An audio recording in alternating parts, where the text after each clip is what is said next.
Bless your beating heart. You know your bones, they're a work of art. Bless your courageous soul. Its only goal is for you to be whole. Can you feel it? I can feel it. Can you feel it? I can feel it. When trouble comes along to test the will of the brave and the strong, it's our prerogative to pay attention to the wisdom within. Can you feel it? I can feel it. Can you feel it? I can feel it. Sometimes it's hard to tell that our direction lies in every cell. When you feel it, you are free to live a life to infinity. Can you feel it? I can feel it. Can you feel it? I can feel it. Can you feel it? I can feel it. That knowing in your gut that makes the door shut. The chills on your spine come from the divine. That fuzz on your brain shows that you're sane. That pounding in your chest proves you are blessed.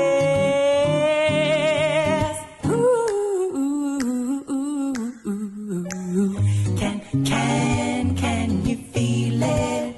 I can feel it. Can you feel it? I can feel it. A word all warning here. Please take heed while the message is clear. Ignoring vital clues takes you away from your inner truth. From your inner truth. Can you feel it? I can feel it. Can you feel it? I can feel it. Can you feel it? You can feel it. Can you feel it? Can you feel it in your bones? Can you feel it? Can you feel it in your heart? Can you feel it? Can you feel it? Can you feel it? Can you feel it?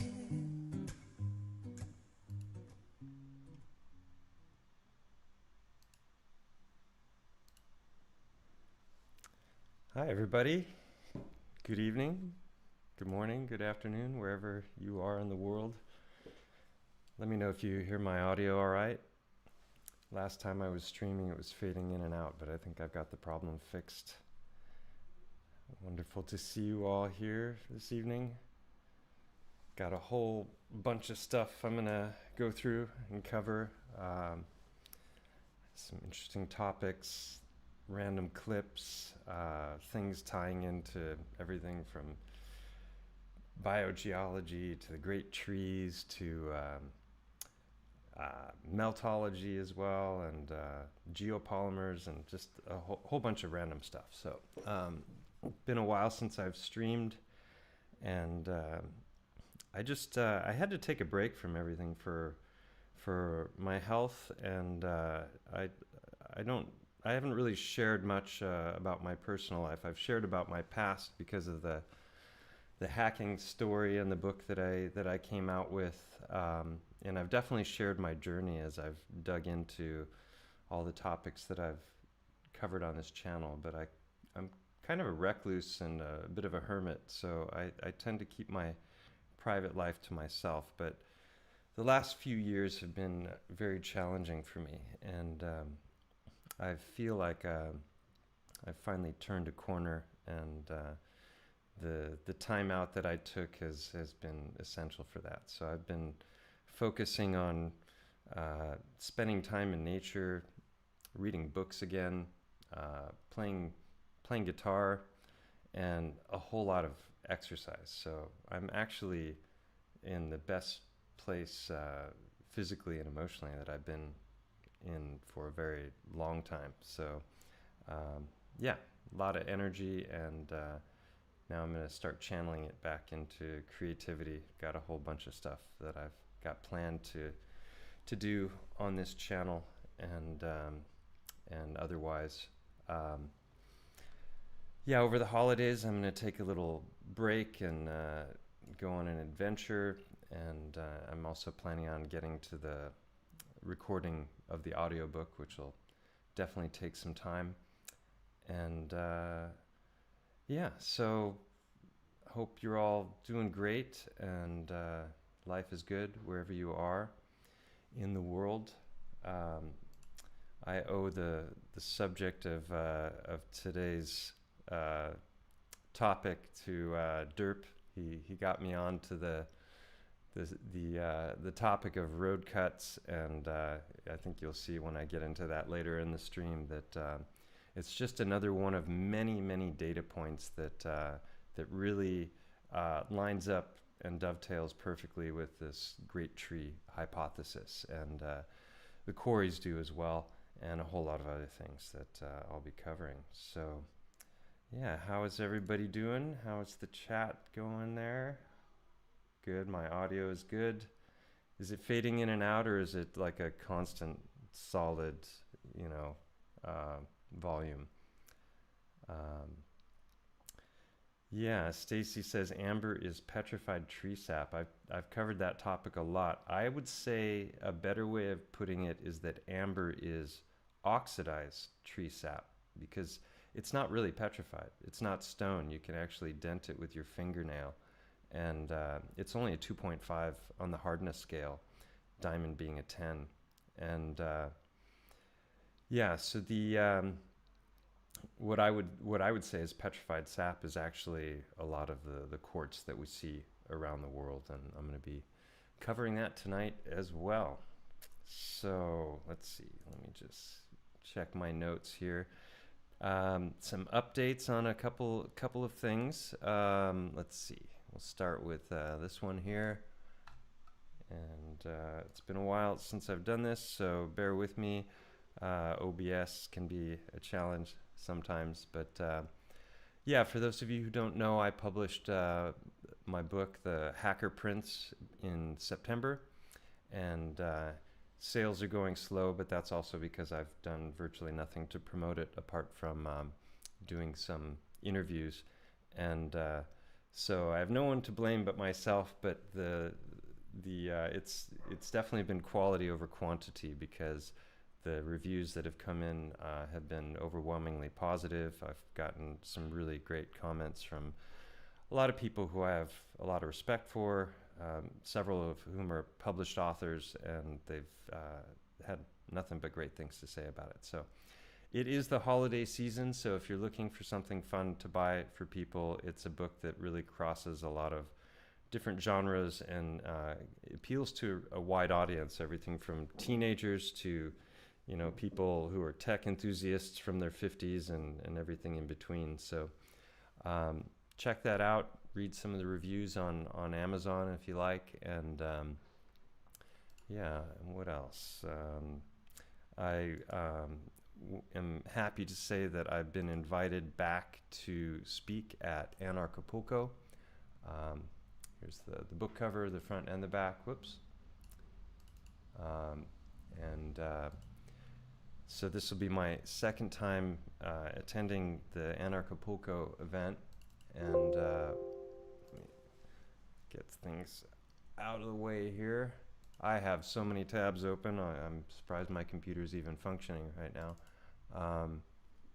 So close that one. Here, let me get myself in order, and I'll just play this in the meantime.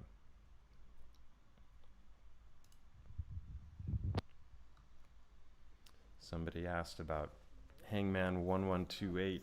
Some people have been worried about him because he hasn't showed his face lately. I called him the other day and he didn't get back to me until later because he was under his car and greasy. So I haven't really checked in with him lately. But this is a clip from the time that I spent with him in the Black Hills of South Dakota, and just touring these amazing sites that are very obviously just tiny chunks of what were incredibly gargantuan trees. And everything you see here is tree in one form or another. The quartz being the petrified sap. The seams, the quartz seams, is where they go looking for the precious metals like gold and silver and copper, and well, copper's not so precious, but preciously important. Yeah, and you know, the camera, despite being HD, it just doesn't do these sites justice. And when you see this material, you know, in the flesh, it's got a sheen to it. It glimmers. It's just absolutely phenomenal to witness and experience. So Black Hills of South Dakota, I can highly recommend it. Not far from that is the Devil's Tower in Wyoming. So definitely something I would recommend people who are able try and do at some point in their lifetime, because it's definitely one of the highlights of my experiences. So yeah, and back to Anarchapulco. That is in February 15th to 20th. It's they've changed locations. It's going to be in Puerto Vallarta this year, and the speaker list is just phenomenal. There are a load of living legends there, and it's going to be fantastic. I'm sure the talks will be phenomenal, and there will be music as well. And yeah, so I'm not going to go through these names, but I'm sure a lot of these faces are familiar to many of you, and it's just such an honor to be invited back and to be able to you know, hang out with all these people. Hey, there I am. And yeah, and rub elbows with some of the brightest minds that I've ever encountered. So there is a discount code. Stellium7 is the discount code, and I think it's 10% off. So if you're gonna go, please use the code. Save yourself a little bit of money, and it'll let them know that some of the people that are listening to my channel are also attending. So yeah, check it out. It's gonna be a lot of fun. I've spoken now at Anarchapulco. This will be the second time, and Librepulco twice, which is a smaller event in Serbia. That's a satellite event here in Europe, and really, really great experiences all around. So if you're able, check it out, and let me know if you're coming, and I'll see you there. Hey Wendy, nice to see you. What's happening in the chat? Audio is quiet. Okay, I will move my microphone a little closer. Hopefully that helps. Yeah, and Rebel History in the house. Barrett, wonderful to see you. He's got a new channel which I shouted out, and he's put out a bunch of great videos covering alternative takes on history, and I would definitely check it out. Give him a sub, help him grow his channel and his content. He's put a lot of work and time into it. So yeah, head over there after this. So yeah, Hangman, like I said, I haven't talked to him in a while, but if he's working on his car, he's probably alive and healthy. And yeah, we'll see if our paths cross in a stream someday. I've tried to get him on here a few times, but he's a recluse like I am. So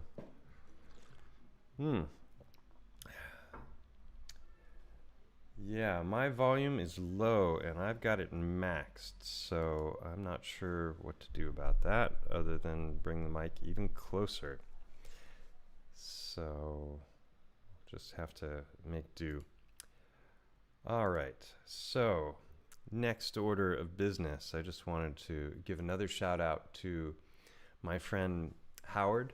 Um, he's a local here. He lives about 40 minutes from me, and he is as passionate, if not more, than I am about the subject of biogeology, and he's been covering it on a variety of different platforms. And he's currently traveling South America. I can't remember which country he's in. I think he's in Peru, and he is he's always been interested in. Oh wait, I'm not showing things, or am I? That's the whole OBS trick, huh? Shoot, not sure when I flipped away. Um, anyway, Howard has been very involved in activism, you know, related to the lines in the sky and the shape of the earth and a variety of other things, and has really just run with the theme of biogeology to the extent that he's got like a table set up, and he'll go to local like outdoor markets and that sort of thing, and just speak with the public about you know, the topic of biogeology, and educating them about the Heartstone phenomenon. And a lot of his videos have gotten a lot of views on like Facebook and other platforms. And let's just play a little bit here.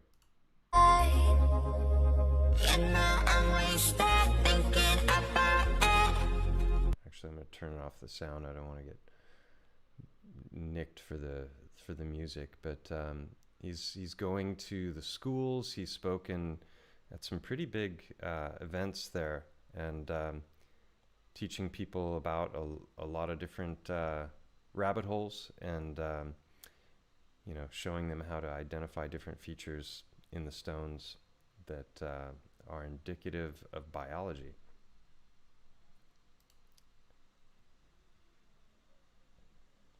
Yeah, so his channel, you can see it there. It's Howard George Stirrup, and I tried to find a couple of other clips where he's actually presenting. I think this is just music. Yeah, it's just music. So I'll present those in another stream. But he's done a lot of work and is, like I said, just very passionate about these subjects, and you know, doing great work, teaching people a lot of interesting things. So Howard George Stirrup on Instagram, and he's also on Facebook, and he's put out a lot of videos covering a lot of different topics. Activism, he's not afraid to talk to anybody when it comes to some of the most controversial ideas out there. So shout out to my bro Howard. Miss ya. He's having the time of his life in South America right now. Yeah, so let's see, is this, no, okay, I've got a whole bunch of, well, I'll just mention this since it's on the screen. So this is just another example of people throwing AI stuff out there. So this is, this honeycomb pattern is not real. This looks, you know, opal, and it's got some plant embedded in it, but there are loads of people calling it out as AI. So it's getting trickier and trickier out there because AI is so realistic, as I'm sure you all know. And so anytime you see anything, you know, take it with a grain of salt if you haven't been there yourself and seen it with your own eyes. Someone in the chat says giant red flag. If he's invited to the schools, then there's something wrong. Well, I think he's going to the religious-oriented schools because the biogeology topic is very much in alignment with a lot of the teachings in the Bible. So I don't think it's the red flag that you think it is. Yeah. I think they're probably Catholic or, you know, Christian schools that he's at, but I doubt it's mainstream education. So yeah, if you see it on a screen, AI will definitely be a possibility. So what's this about? Oh, this is just showing, evidence of mud flood. You can see that there's this arch. This is buried under, like, I don't know, 20, 30 meters of material. Um, just there's so many remarkable sites that people, now that people are looking through the mud flood topic, the Tartaria, the trees, meltology, everyone's scouring the earth now in a way that's really fun to see. Whether it's Google Earth, they're looking at things, or they're actually boots on the ground. There's all kinds of new channels. I can't even begin to keep up with it all. Can't even keep up with myself at this point. But every day I'm seeing something really remarkable that it just boggles the mind, and it really causes you to question the kinds of narratives that we've been given. So let's see. I'm going to try and make a point of saving these links. I'm not going to label them like I have in the past because it takes too long, but I'll post the links to all of this stuff in the show notes, so you can find these if you're looking for them. You can always pause the screen and just read and type in, the address if you're looking for something specific. We talk about vitrification. What it means, or what it is when you have a lightning bolt, incredibly intense heat, hitting the surface of soil or rock or sand, basically melting it really quickly, and then it congeals and cools really quickly. It makes glass. So that's the vitrification. And so it's a natural glass. Some of it looks prettier than others. Some of it looks like just sort of this weird, we'll call it scoria type material. It's all bubbly and not very pretty. Other natural glass that's formed this way actually looks quite pretty. Some of it is sort of beautiful green. You have what's known as the Libyan desert glass, which I believe was produced. The solar discharge, or the plasma discharge, came from and how it hit the outside of one wall versus the inside of another wall and vitrified the rock, basically melted it, and it recongealed in this natural glass type. When we talk about vitrification, so I just thought that was interesting because he's talking about plasma discharges causing this, which is obviously something that I've been talking about for years now on the channel, is that a lot of this instant petrification is probably directly tied to the the electrical phenomenon, plasma, and that things are happening very, very quickly. Vitrify just means turn to glass. And let me see. Oh, Derp's got himself some Libyan desert glass. That's cool. So let's see. I had something else that I was just going to show. Yeah, someone mentioned Howard at the market in Benidorm. Howard put his money where his mouth was. Like he recognized that from Benidorm to Alicante, there was you can look across the water and there's like a bay that curves around. And over 20 miles away, you can see cars driving along the road. You can see the street lights. And at 20 miles, that's a lot of curvature. I mean, it's something like 200 to 400 feet. I can't remember off the top of my head. And so he offered a $10,000 or 10,000 euro prize to anyone who could prove that half of the curvature that should be there at that distance was there. And nobody ever claimed that prize. So I know other people have done similar things, but he had that money out there on offer for quite a long time. So let's see, copy that one as well. I think that's going to get very tiresome. Anyway, it's just if I close these, then my computer will get faster as I go. So talked a lot about these different cave structures around the world that are incredibly deep. They've been explored by the action-adventure twins. And yeah, this is something like over to, oh yeah, it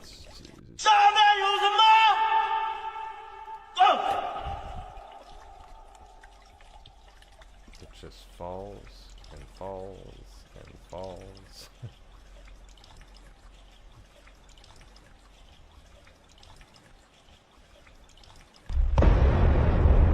Boom. Yeah. So I think what you're looking at with that is root structures of trees. So I'm just going to go through some of these random clips, while people are pouring in. Then I'll get started with the presentation on quarries and road cuts and some other things. But this is a cave that was recently discovered in Spain, which I hope to visit at some point, that has, basically, it's like the biggest geode in the world. And you can climb inside of it, and it looks amazing. It's near Almeria. I'm surprised they let people in. Usually they'll say like, "Oh, they'll damage the crystals or something." If you touch the crystal, it'll stop growing, or something like that, like they do with the stalactites. But yeah, just another incredibly magnificent geological site.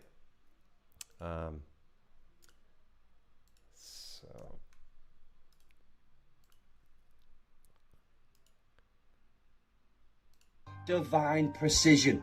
These people were carving giant wheels, 24 of them to be exact. All of them are functioning accurate sundials. These people could tell the time to the exact minute just by watching the shadows. And we can't even build a road that doesn't crack after one winter.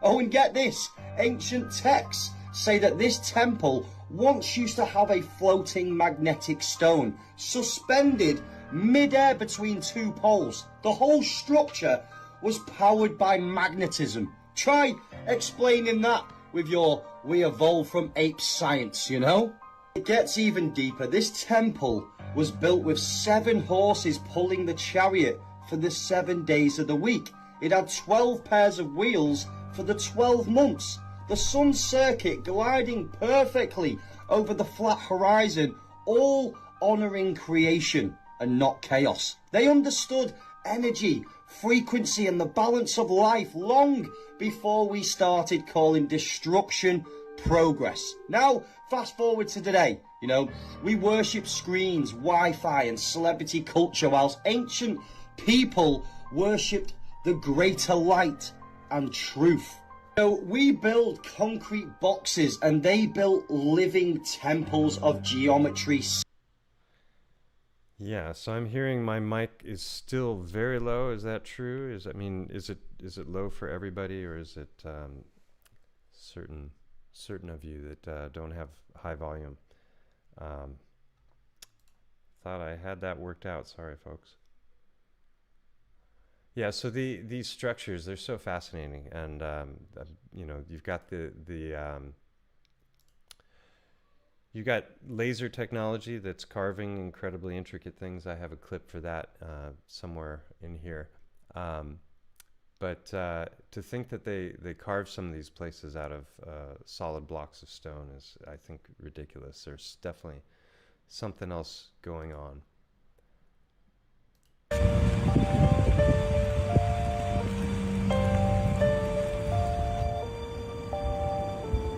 What is going on here? What is going on here? This can't be serious, right? We never questioned this. What is going on here? Make it make sense. Look at this thing. Does this make sense? With the door and the cobras? Colonel Abraham. But why more characters? Gotta have a griffin. No, it's an eagle. He was a soldier. He fought Colonel Bighorn and Custard.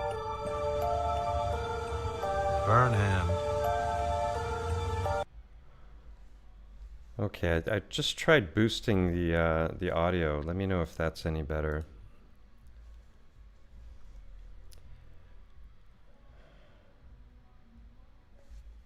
I can't get this mic any closer to my face or it's going to be in my mouth.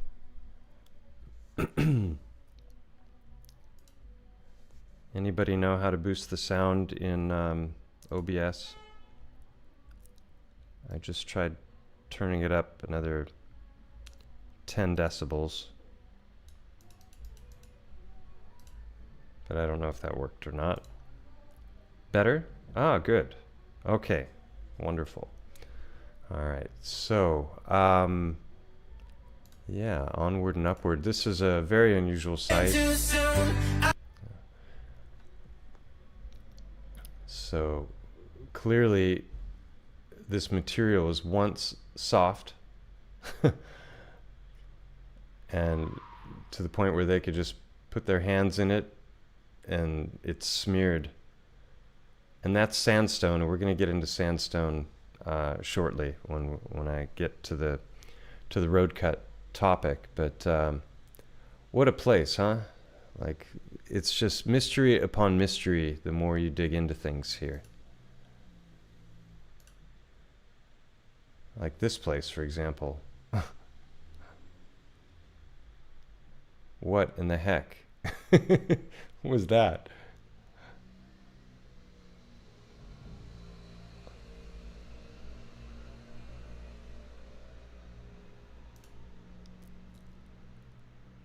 Light bulbs.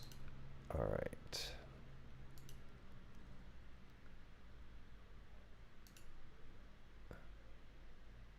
This is one of the better videos that I've seen. Will be found everywhere, on the Antiquitech including its topic. free energy ether harnessing technology. Airships were not the only reason they needed to white out the skies from the photos of our past. If anyone can translate, this is from Russia. Красиво. Прям фантастика какая-то. Обалдеть. Да правда.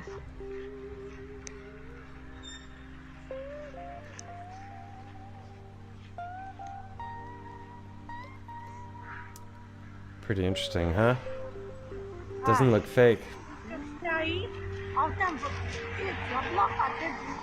Да. А это так стоит. Видишь, столб какой-то стоит прям. Да? Да. Облаками им пролетают. Это смотри, правда. Охренеть. Господи, вот это да. Чудо какое, да? О, в какое мы чудо с тобой попали, Вер.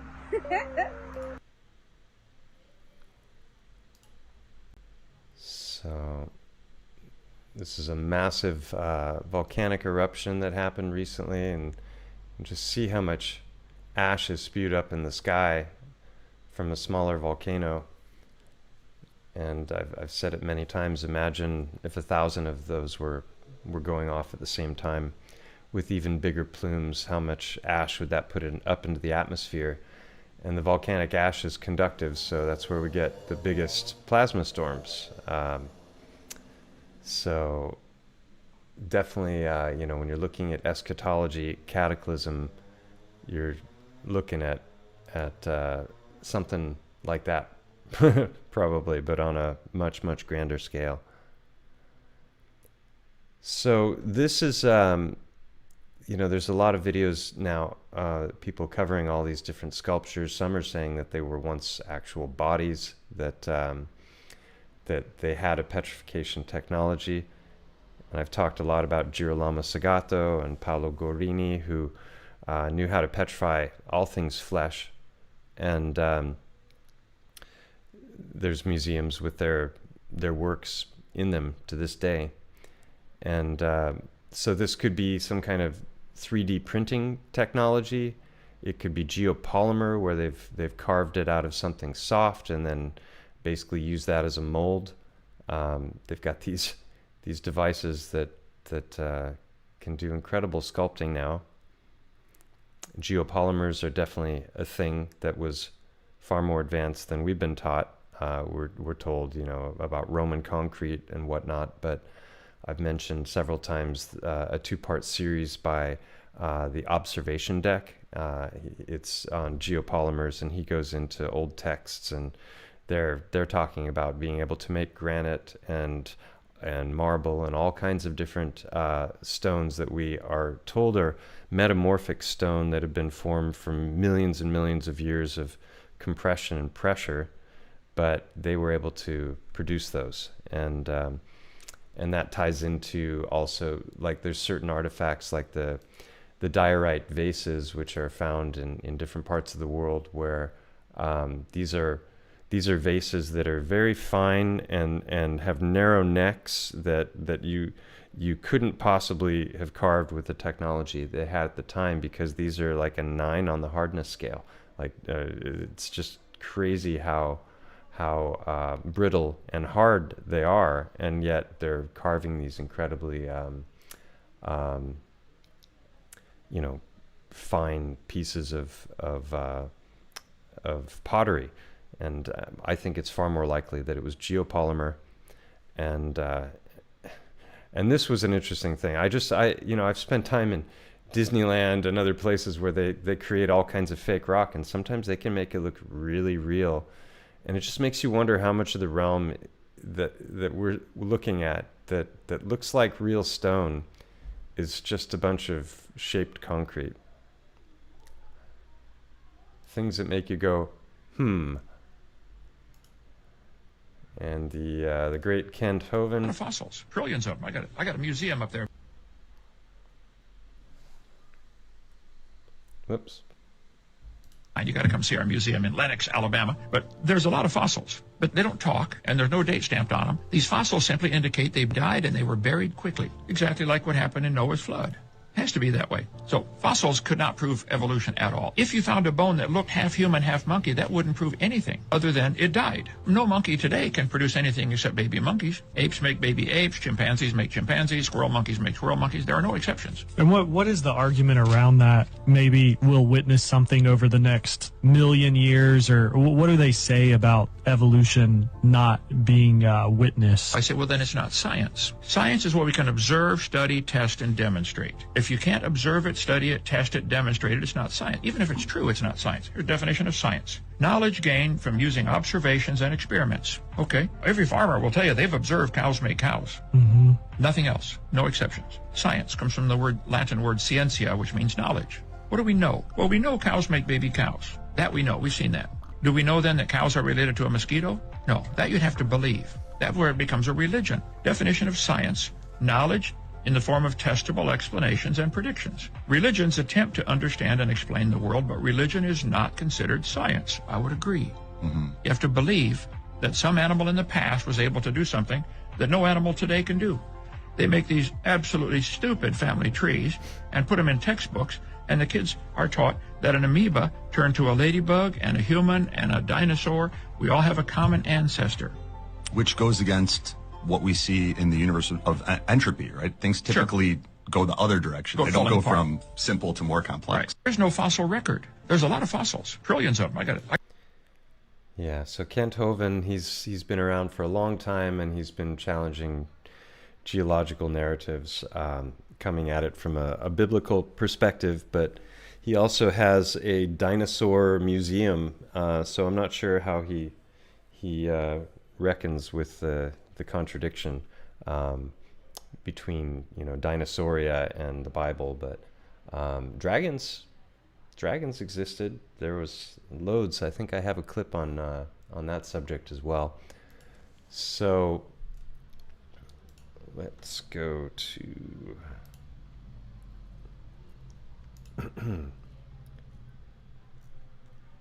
all right.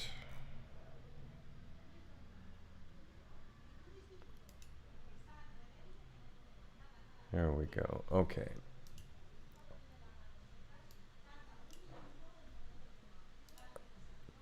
So this is a clip that Derp sent me. I'm actually going to play a video that Derp sent me as well that he made. And he's just showing all these different kinds of petrified wood. And this is Oregon Rockworks, and today I want to talk about I just want to Hampton Butte right here in Central Oregon. Got a stack of rocks sitting right here, so let's move a little closer and take a look. Hampton Butte is an interesting location for a couple different reasons. So I basically just want to show that petrified wood comes in any color, as does sap. So the sap of trees can be any color. We're gonna get into the structure of trees, what they look like, but in the petrified form, you've got the whole rainbow of colors, and that's true of these. In the flesh as well. When they're not petrified trees, you're going to see some clips that are just mind-blowing of different kinds of trees around the world, and it's just astonishing how beautiful geology is, or biogeology, and the infinite manifestations that it can take on. I mean, look at the complexity in this, and if you look at it under a microscope, it's probably, fractal as well. So, I mean, I could just show images all day long of minerals and gems, and it's all coming from nature. It's all coming from trees, but it's not the way they're telling us with this millions and millions of years of pressure that are giving rise to these structures. This is a far more direct connection between biology and geology, and that's why I coined the term biogeology, or stole it, was to make that distinction. And I could just show loads of pictures and point and go ooh and ah, because they're awesome. It's awe-inspiring. And this is a clip that Derp made for me. Am I allowed to show this, Derp? You last chance, if you don't want me to.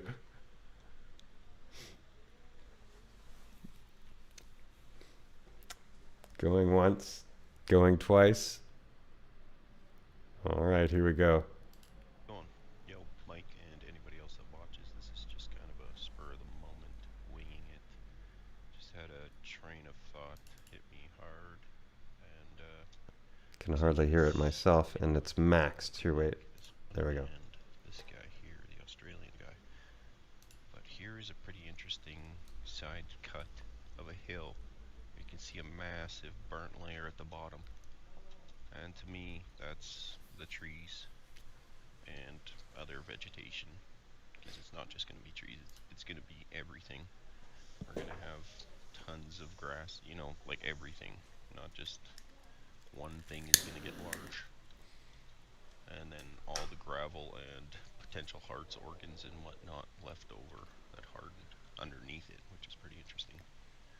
But she gets to the spot here in just a second that really got me interested. So this to me looks like mountain. Like, notice how it's clearly tree stump, tree root, but it looks like it's been burnt and it has absorbed whatever the medium it was in, minerals, and it has calcified and or whatnot, petrified, right? So it's pretty awesome. She shows some pretty nice looking stuff here. So that's just, I think it's her second last video. I haven't watched her last video, but she shows some amazing stuff up close, and she uses 4K, which is great. So if you have high quality, you can really get in on some of the detail, like when she cuts open stuff. Oh, so good. You get to see the inside of this stuff. But what I was on about was this guy the other day. I sent you this. He found this massive, what looks like, it looks like the trabecular bone, but then there's this plate. I don't know if it's... So there are a lot of people in the meltology crowd that would say this is a man-made structure, and I don't believe it is. Just because you get these rectangles and these sharp lines where it's cleaving doesn't mean that it has to be something that was man-made. People are going to look at this, and that's what a lot of them are going to think. And I think that, yeah, I'll show some examples of how tree breaks down, and you'll see that it does similar things. There's also some clips I have of these megalithic stone structures that people are doing boots on the ground investigation. They're finding them on Google Earth and going out. And, you know, a lot of people are saying this is examples of megalithic architecture on a scale that we can't even fathom. And I don't believe that's the case. I think that this is also tree on a massive scale that's broken down, and you do get these geometric shapes. I think the problem with the metallurgy in particular is that everything's a building to them, and they're not including the very obvious evidence for the trees in the equation. And when they start to do that, I think a lot more things will fall into place. John Levi has been talking. I haven't watched his videos for a long time, but I dipped into 5 or 6 of them in the last week or so. And, you know, he's on board with the meltology thing. He's also of the mind that things are all of the above, you know, that there's some big trees, there's some titans, there's some definite signs of melt, and we just need to be more open-minded and not jump to conclusions about things. I'm not claiming that this is biological in origin, but I suspect that it is because of the stone behind it. And if you just look at the structures around, it doesn't make sense that this was a building of some sort. But you can see it's all one piece. It's not like it's man-made. I think a lot of people are thinking this is brickwork, and I believe it's just fractured like this naturally. Great minds think alike, huh, Derp? Like, pretty cool stuff. You can see the inside there. There's the buildup. I don't know if that would be blood or whatnot, but this is a pretty interesting video. The good stuff's right at the end here. So you can see these layering. Really bizarre. I don't know if that's bone, shell from a bug, carapace, you know, all sorts of different things. But then YouTube hit me with another video, and it was like, hey, do you want to learn about mesquite trees? I'm like, yeah, cool. Well, let's see what's going on. So this mesquite tree that lives in the desert in the States there, it can grow a taproot 200 feet down. That's massive, and this tree isn't very big. It's pretty small. So I started looking at barks.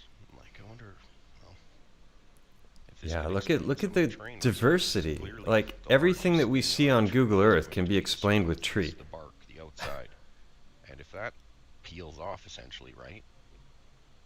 In fact, let me just show you, because you know, if you go to Petra, I've shown Petra in a number of videos, because a lot of people are claiming that Petra is you know, former building. I mean, obviously there's building structures that are there, but I've shown a lot of photographs of the inside of these different structures at Petra, and it's clearly tree that we're looking at. And when we zoom in on this, you can see that this looks more like tree than anything. And to say that, you know, structures like this were once building, I think is silly. And Petra itself is here. So if we just look at the macro, I mean, this is scorched earth kind of stuff. You've got the Lichtenberg figures, which would be, you know, they want us to believe that water formed all these little tiny channels and then converged into larger and larger channels, and that's how we get structures like the Grand Canyon. But I think Thunderbolt's project and others have effectively shown that this is much more likely, you know, the effects of a plasma apocalypse. And if you just kind of look at the macro structure, you've got all of this in here. This could easily have been a fallen tree. And when you get in closer, it just screams tree. And then you get inside the Petra structures, which I'll show some of that in a bit. You get even more evidence that points in that direction.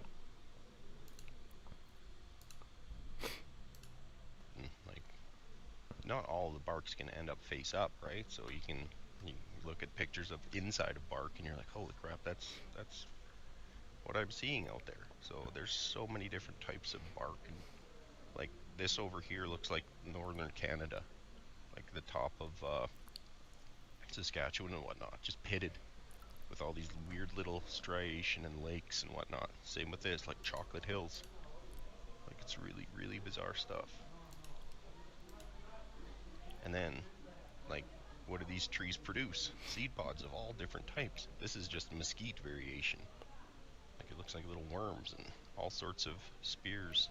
Yeah, so imagine those, imagine those on a grand scale, petrified. You know, we'd be looking at that thinking it was some kind of a creature that was living in the sea or something.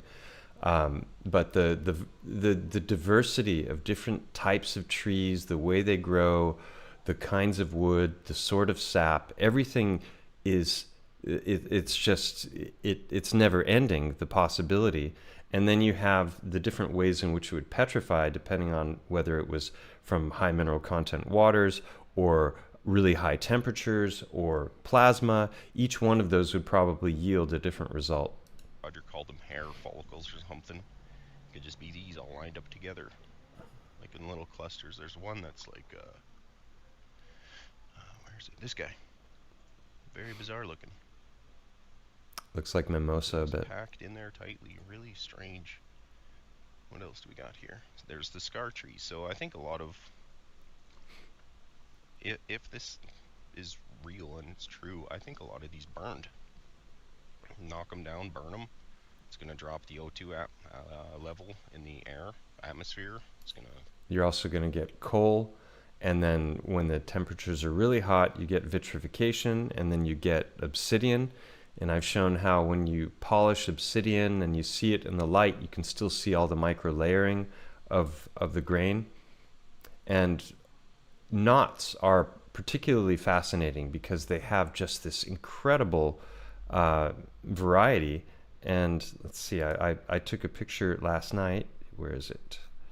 I was walking in Denya, and I saw this tree here. And I was just admiring the knot of the tree. This is what it looks like up close. I mean, look at the complexity of this one knot on one tree and all the different directions the grain goes. And you know that you see stuff like this on Google Earth all the time. And you see it also physically in stone all the time. So and then there's a lot of people who are looking at these kinds of structures, like Roger from Mud Fossil University. If this were to be shaped like this, for example, right? Somebody might think, oh, it's a petrified vagina of a titan or something, and it's far more likely that it's just the knot of a tree. So I'm a big fan of Occam's razor. The all things being equal, the simplest explanation is likely the truth. And so when it comes to petrified genitalia, I think it's far more likely coming from tree. Here's another one that's oh no, this is just fun. This was last night. I was in Denya, the town nearby, and I sat down on the steps to check something on my phone. And I looked up and I saw the S, and I saw the heart, and then I saw the number 777, and the channel name is Stellium 7, but the channel address is Stellium 777, and I don't remember why that happened, but when I set up the channel, something glitched, and so instead of having the actual address of Stellium 7, it ended up being 777, and it's just a bunch of kisses on a wall. And I just thought, oh, that's a nice little synchronicity. I'm on the right track. That's what I figured. Yeah. Make for smaller creatures. It's just like you said, it's fractal, right? So if you look at something like this is, to me, is perfect. This guy over here too, even this. This isn't burnt, but this is. And this looks like Africa. Yeah. This is northern Africa. This is zoomed in pretty good. But you can see, like, this to me totally looks like wood. And then back to that, it's just the patch of sand right there. Like, that's almost, I could just be making something, joining stuff that aren't connected, but then I'm like, okay, this looks like volcanoes to me too. Like little tiny volcanoes raising up, just tree nuts, right? Good point. And then another train of thought happened. I'm like, okay, well, I know forests, when they start burning, the root systems and whatnot, the mycelium and lots of packed dense vegetation can burn for a long time underground. I'm like, what if volcanoes, ray shot structure right there? Yeah. What if volcanoes are just old tree stumps that are burning? Yes, and I've talked about this now for years on the channel, that I think that maybe not in all cases, but in many, I think so if it's just, I think you've got, you know, these smoldering underground cauldrons, and every once in a while some of that bubbles to the surface and we call it a volcanic eruption. But you know, those materials down deep are smoldering, and it probably has to do with things like radium and these different novel elements that they mine for, that they're using for, you know, powering the realm in different ways. And they're boiling up its inside still. How many years later? Bizarre. What if it's making the O2 to continue the incineration down below? Like, that's totally tree or volcano to me. Trees uproot, they flip, they totally change the landscape. It's not just a fallen tree falling over. Like, just went crazy. Thoughts were just popping into my head. But anyway, that's all I got. Later. Love it, Derp. I like how your mind works. And yeah, so let's see, that was there.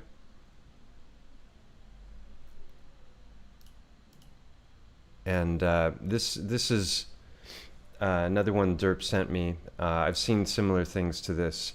So if you think of the giant trees as having, you know, inhabited the realm and being filled with water. I've shown lots of videos of, I've got some today as well, of these channels of just, you know, like waterfall coming from a tree.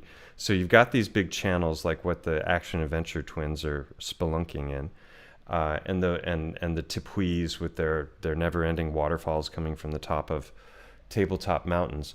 Well, if those trees were cut down, that would free up all of the water that was in the tree above, but it would also basically, you know, it's like opening a nozzle on a fire hydrant, right? Because that water was trapped inside the tree, and now it's been cut down, and so it's just coming out as endless waterfalls. And so this is what happens if you're in an enclosure, which many believe we are, because we do have gas pressure and we're said to be hurling through space, but it's a vacuum, and our gas pressure never gets sucked away because of the magic of gravity.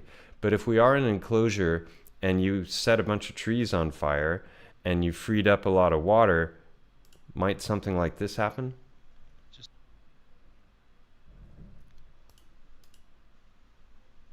It's pretty bizarre. So I've often wondered how the Great Flood came about. Like, it just can't happen with rain, because it would dissipate back into the rivers and whatnot, and it's not going to rise everything everywhere. So there's got to be a reason. Did the Great Pillars and Sheol, did we get sunk into that, or did that get brought up to us? I'm thinking it got brought up to us. So I think what we're in is kind of like a fountain, like a little fountain you have on your counter. So it has a pump that pumps water up to a certain point, and that's kind of like what we're sitting in. We're the landmass at the top that's getting water pumped to it, and in the middle is the black rock, and that's where the water flows back down to. And if it can only handle so much water flowing back down to it, the excess water that got sucked up or pushed to the surface can't escape, because it can only dump so much back to where it's supposed to go. Therefore it's stuck until something drastic happens. And that's what this got me thinking of. This is freaking bizarre. I've never seen this before. And if those great trees burned, we're in a dome, and just pulled up how much extra water. Look at that. That's crazy. That's impressive. Anyway, yeah. Yeah, I think even the mainstream narrative says that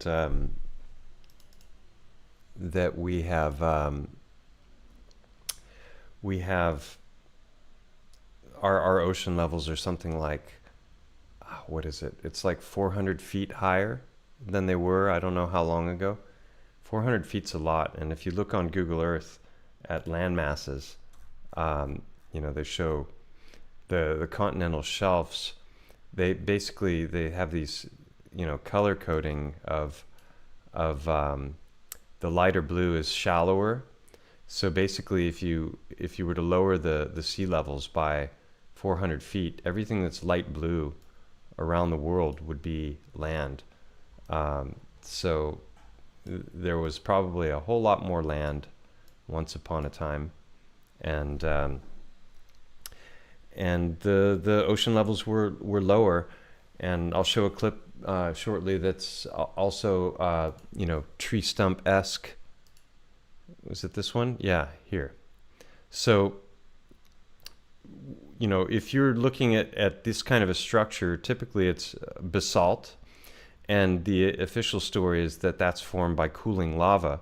But the way that works is that the lava has to have pushed its way up through the earth, and the surrounding earth is, as the lava cools rapidly, there's a pressure as it pushes up against the earth. Well, where's the earth if you're out in the ocean, right? Where is that surrounding land to create that pressure so that when the lava cools, it has nowhere to go and it forms this honeycomb pattern? So it's just more anomalies in that mainstream model. This is what I was talking about before when it, you know, comes to the, hold on one second, get that out of there.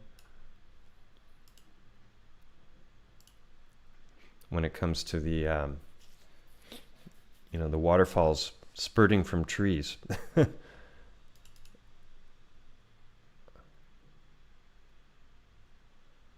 That's a lot of water coming from a crack. So obviously the tree is tapped into something below that has pressure. And that water's reaching all the way up to the top of the tree. But, you know, if you cut that whole tree down, where's that water going to go? It's just going to keep pouring out.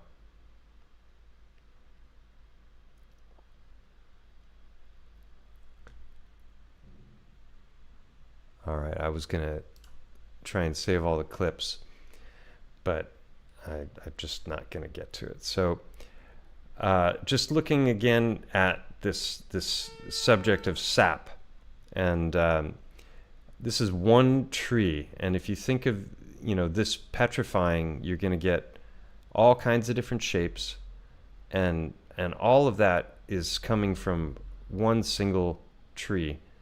And going back to what Stacy said at the beginning of the stream, I don't believe that this is petrified.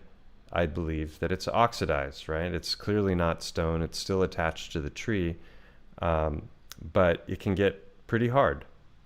And I've got some photos of that as well. Let's see.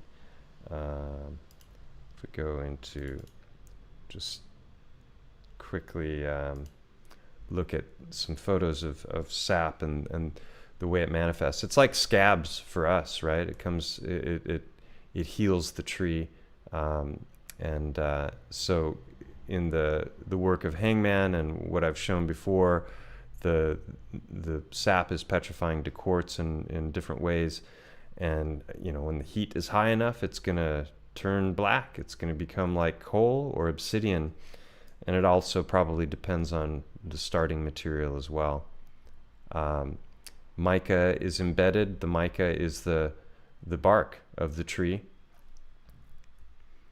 And this is just looking at a tree stump, and you can see it's just naturally kind of becoming glassy and hard.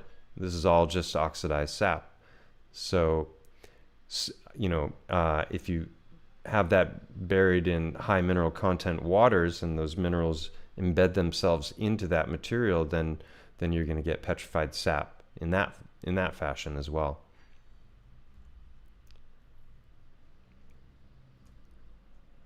And there's a big ball of it that was like 4 feet wide, And here, obviously tree. I mean, you'd have to be blind not to see that this is wood. But just this little tiny section right here already destroys the mainstream narrative, which tells us that the largest petrified tree on Earth is like 8 foot in diameter, which is absurd. And here you can see it's obviously a tree knot. And all of this is stone. So it's clearly petrified tree, but it's, you know, it's not in alignment with what we've been taught about geology and how this stone has supposedly formed.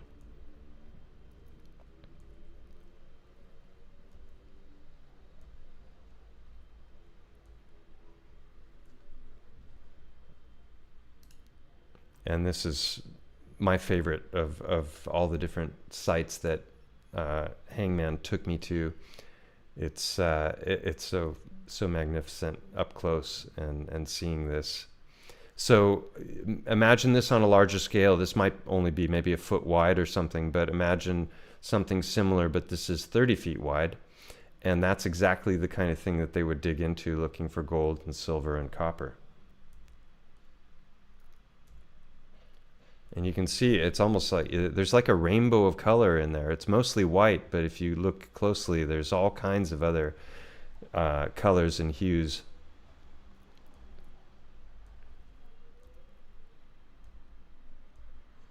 Yeah, so just wanted to show sap, and then we can also look briefly at the different ways in which wood itself manifests and breaks down.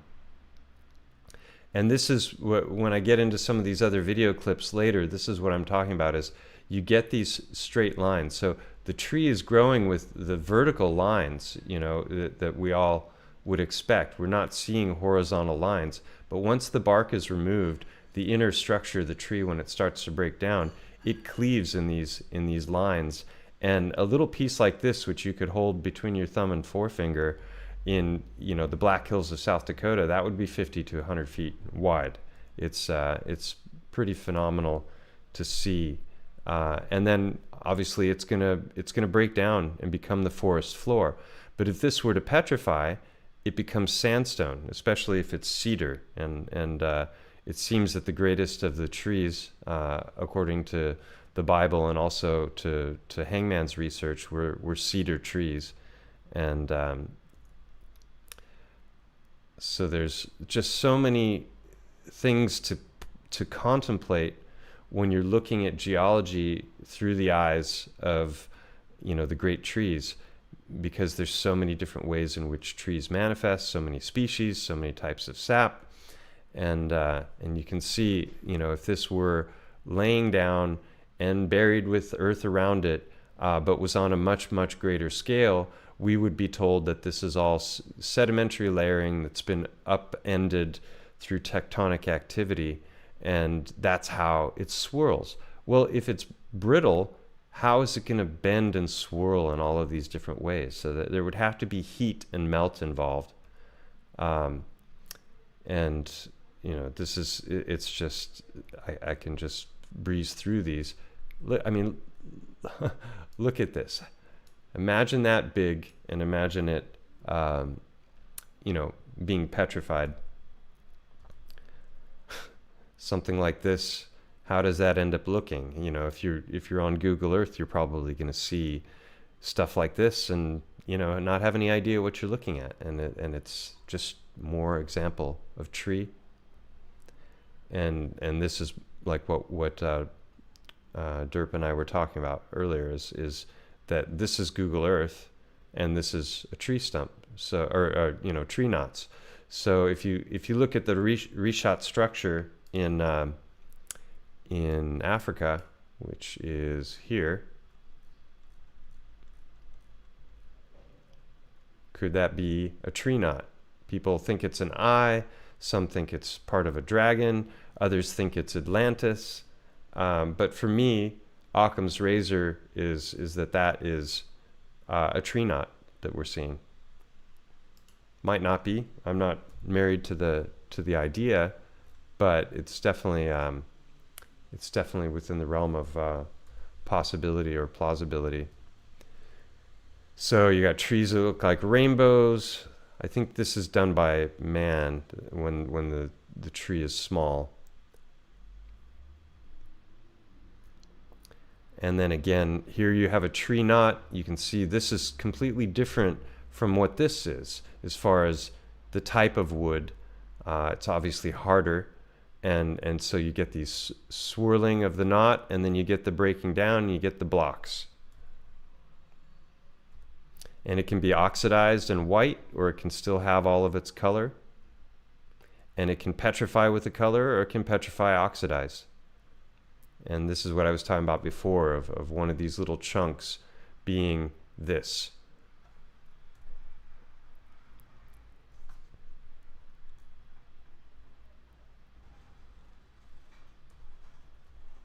And I mean, look at the beauty, the majesty of these swirls and this grain. So a lot of the structures around that people are seeing that they're calling building, I think they're just looking at this sort of thing because they're seeing all of these lines where you get this change of color, and they're saying this is brick and this is mortar, and then it's brick and then mortar. But you know, is it possible that what you're looking at is tree? And until they start, you know, bringing that into the equation, I think that the meltologists are going to be making all kinds of grandiose claims about what they're seeing, and you know, it's going to look like madness to the mainstream, as does the big tree topic. So, and so here you get your concentric rings that, you know, there's a bunch of sites like the salt mines and the marble caves where they have these concentric rings in them, and it doesn't make any sense from a sedimentary layering model. And this tree is actually petrified, and you can see it's still got a lot of its original color despite being petrified. So I just wanted to review that. And here you can see this one is burned, but only portions of it have burned, right? So lightning probably struck this tree while it was still alive. And then you've got all of this, and then you've got these very, very you know, symmetrical looking blocks. Now, if this was 50 or 100 feet wide, it would look exactly like some of the video clips I'm going to show shortly, which a lot of people want to claim has to be man-made because of its geometric structure, and that's just not true. And, you know, again, here you've got knots in the tree. These are all cross sections. And you've got the white and the darker. So the more you familiarize yourself with tree in all of its varying manifestations, the easier it's going to be to spot different things when you're out in the real world. And Hangman had this in one of his videos, and he said, now imagine this covered with all kinds of mud and earth, and you're just going to have all these different pieces sticking every which way. And you're going to try and make sense of it on a macro scale, but it's not really possible because you're looking at lots of different chunks of different structures that are going every which way. So obviously this is, you know, this has all been cut by saw, but it could also be torn apart by cataclysm, and you've got all these different chunks that are just sitting there every which way. So I just wanted to kind of go through that real quickly. This is a real interesting manifestation as well, because when we see some of these other structures, it starts to make sense that it's possible it could be tree, because it, you know, they manifest that way. So this is an interesting one. Might be pareidolia, or it might be giving you the middle finger. I think that is for the closed-minded. And that is enough of that. So on to the next clip here. This was an interesting video where they're looking at, I can't remember where this is. I think it might be in Peru.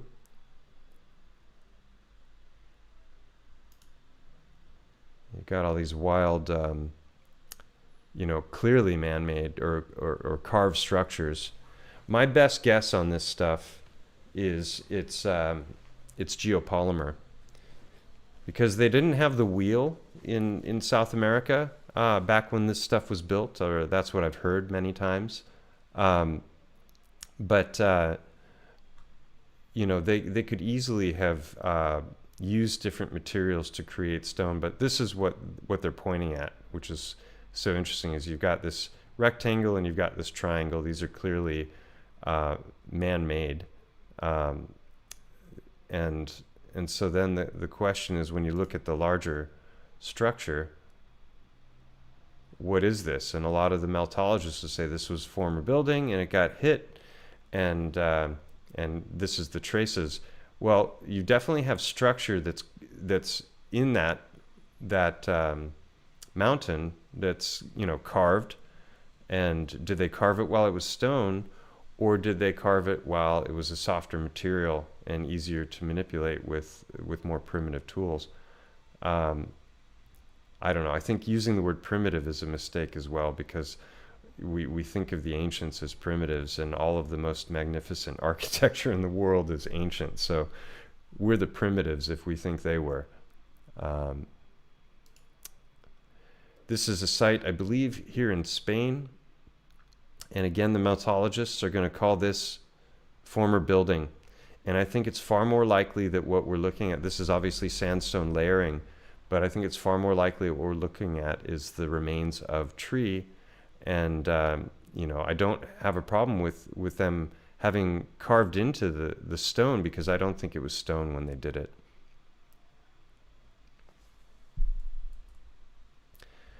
And I've talked a lot about obsidian coming from tree, and this is ironclad proof that that's the case. You can see that it's wood on the outside, but inside it's now obsidian. So how did that happen? Probably plasma, or just an incredible amount of heat. Got I'll just show some of the images of obsidian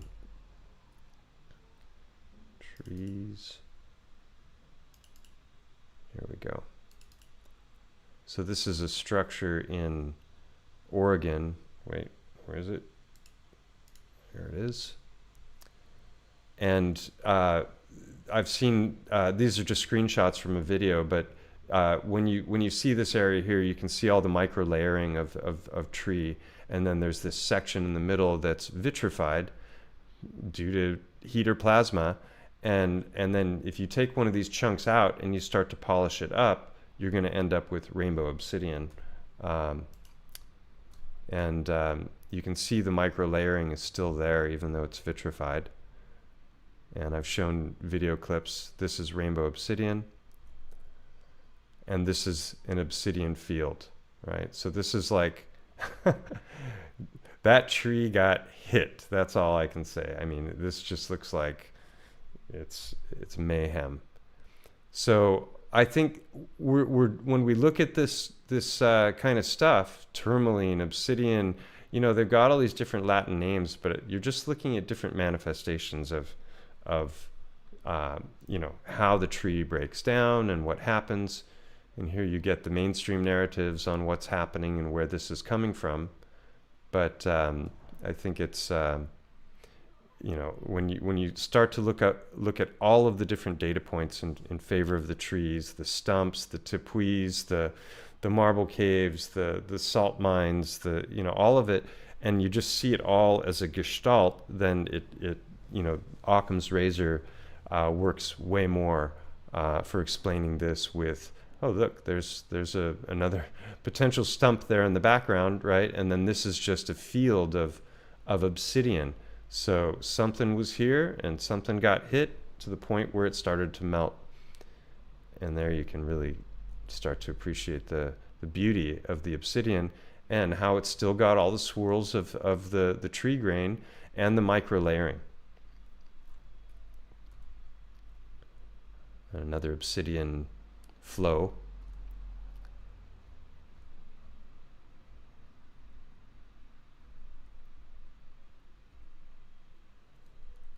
Yeah, and then, you know, this could have been part of a smaller knot.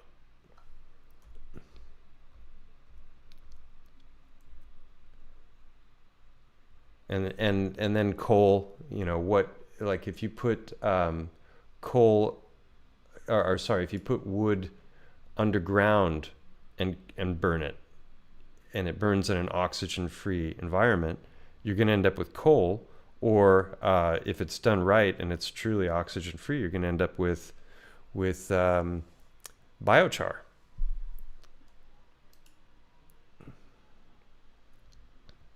This is the crystal place. I already showed that. Need to think again. Maybe this is another reason they don't allow us to explore the North Pole. I'm just gonna say it. If you have logic and common sense, you know that Devil's Tower is not the result of the random chance of magma hardening in perfect hexagonal structures. Devil's Tower was an ancient tree. Tabletop mountains are ancient tree stumps. What the Sam damn else have we been lied to about in this reality? And if they were giant trees, which they were, who cut them down? How did they get cut down so flatly? Did they use a steel chainsaw, diamond bladed? I mean, come on. The story I heard in the book of Enoch is that there were giants on earth. They were cannibalistic and evil. So God wanted to flood the earth, but he knew if he flooded the earth, the giants will just climb these giant trees and survive the flood. So he sent angels down to cut down the trees before he flooded the earth. It's either that, or we came from a giant explosion called the Big Bang, and random rocks formed perfect flat surfaces naturally from erosion. Which one's more of a stretch to you, do you think? Devil's Tower, come on, man. Evidence right in your face. Yeah, so it's wonderful to see. There's a lot of channels on Instagram that are covering these topics, and they're doing it in bite-sized ways that you know, are palatable for the short attention span people. You've got I'm the Improbable Dreamer. You've got Bass Forge. You've got this guy, I can't remember his name, Shane Vibes, and yeah, they're doing what I didn't want to do, and I could have, you know, take all this information and try and make it in short form, but it takes a lot of time to put those together. So they're doing it better than I would have anyway. So this is Angel Falls. This is the tallest waterfall in the world in Venezuela. It's, you know, it's a tepuy. You're flying over it, and you know, when you look back here, where is all the water coming from? You know, there's a lot of people asking that question now, and so not only did it have to get up there, so there has to be pressure, you know, or some process by which that water from the deep is being sucked upward, and it's definitely not coming from rainfall. So yeah, people are waking up to this idea more and more, questioning stuff like this. Incredible. Guys, I need to show you this. I've never seen anything like this. There's a river which suddenly disappears after waterfall. Look at this.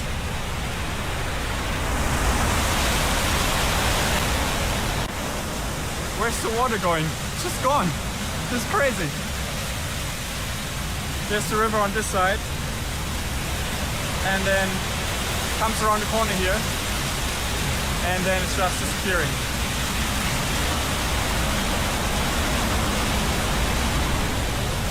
Incredible. Guys, I need to... Easy come, easy go.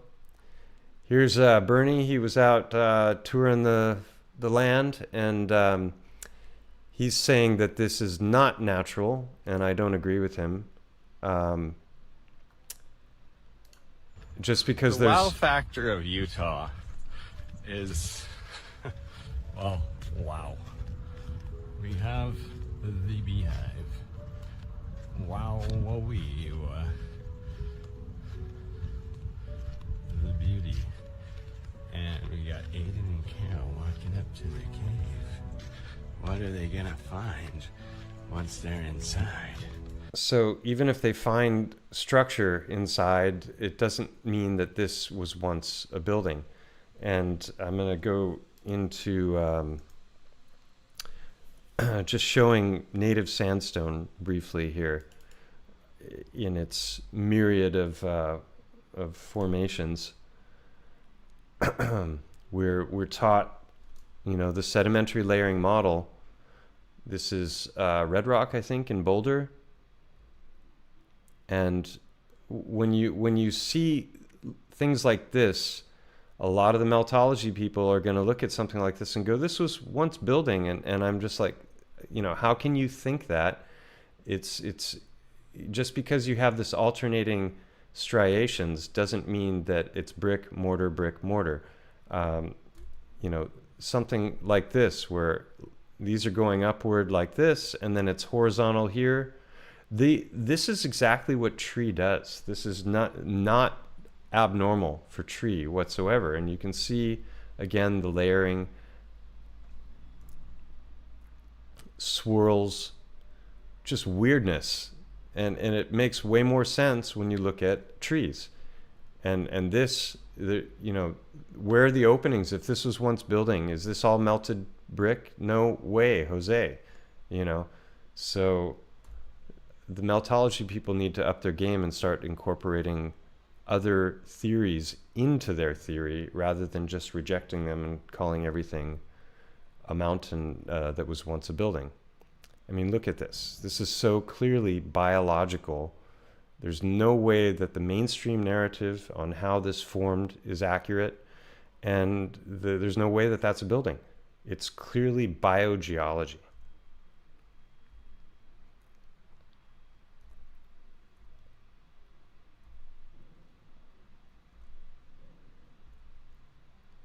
This is one of the best. This is what wood does. I tried to find a clip of an amazing site that is just huge, and it's showing all of this sort of thing, and it's so clearly tree grain that you're looking at when you have the eyes to see it. And then you get structures like this, and again, they're going to see straight lines, and they're going to say, oh, this was once a building. It's like what is that, the wave in Utah? If these are buildings, where's the sign of building? So it's way more likely to me that before this petrified into sandstone, it was wood, and that material was soft, and they were able to carve it and make it into whatever they wanted to.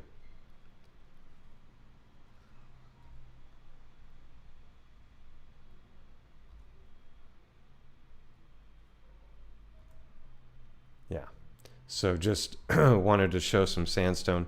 So this clearly is showing signs of melt, but you can see underneath the melt, you can see all of the layers of wood. So, just like wood can vitrify to obsidian, it can also melt into this. No problem.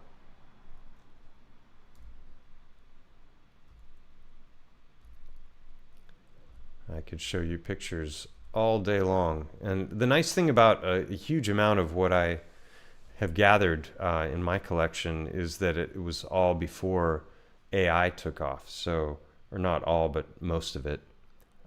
So, there's a lot of people who are like, this is former castles. And if you just look at tree, particularly cedar, you'll see that this is exactly what it does and how it breaks down and how it erodes. And why would it be castle with no signs of any human activity? Now, there are places like the mesas in Utah and other places where they have these kinds of structures, and then they've carved into them. In some cases, those channels apparently go very deep. And, again, you're looking at, they came after. They didn't build the whole structure and then it got hit. Now, I'm not saying that there aren't places that are built, that are buildings the size of mountains. That it seems pretty obvious that there's some, I've seen some remarkable sites. At some point, I'd like to get deeper into some of the best evidence that the meltologists have, and then maybe even talk with somebody who's open-minded, who's from that camp, and do a comparison between, these particular sites that are slam dunks for them, and compare it to the trees.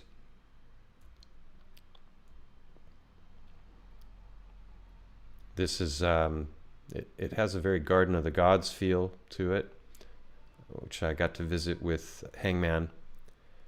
So this is same stuff, but more scorched, right? And where did the Sahara come from?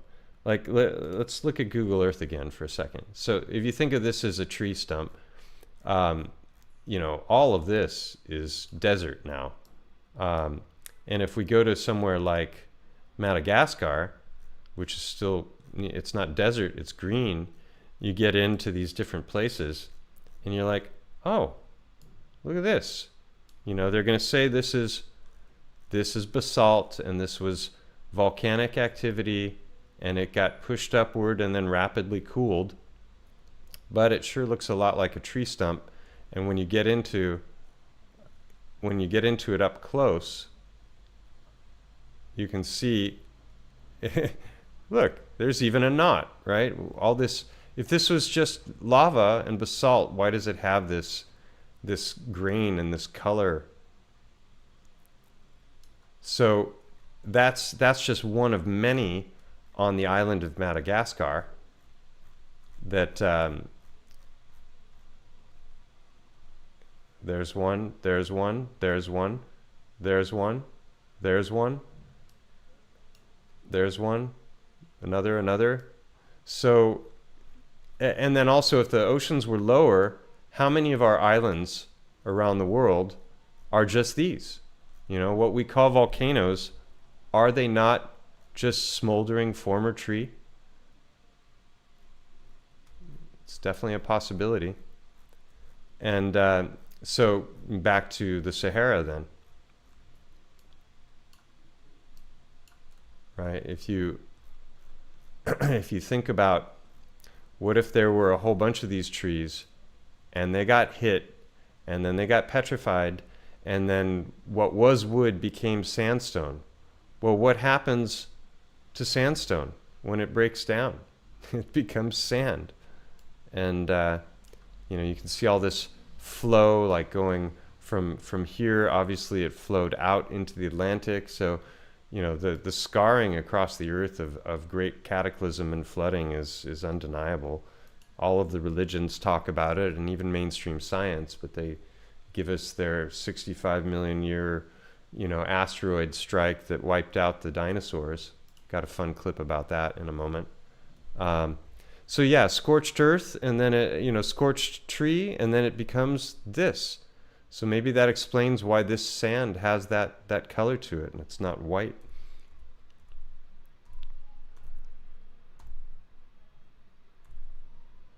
A lot of people look at this kind of stuff and they're like, oh, look, it looks like a wild boar or something, and they're quick to jump at, it looks like something, so it must be something. So that would be pareidolia in my mind. Nothing about this would make me think that it was a former creature.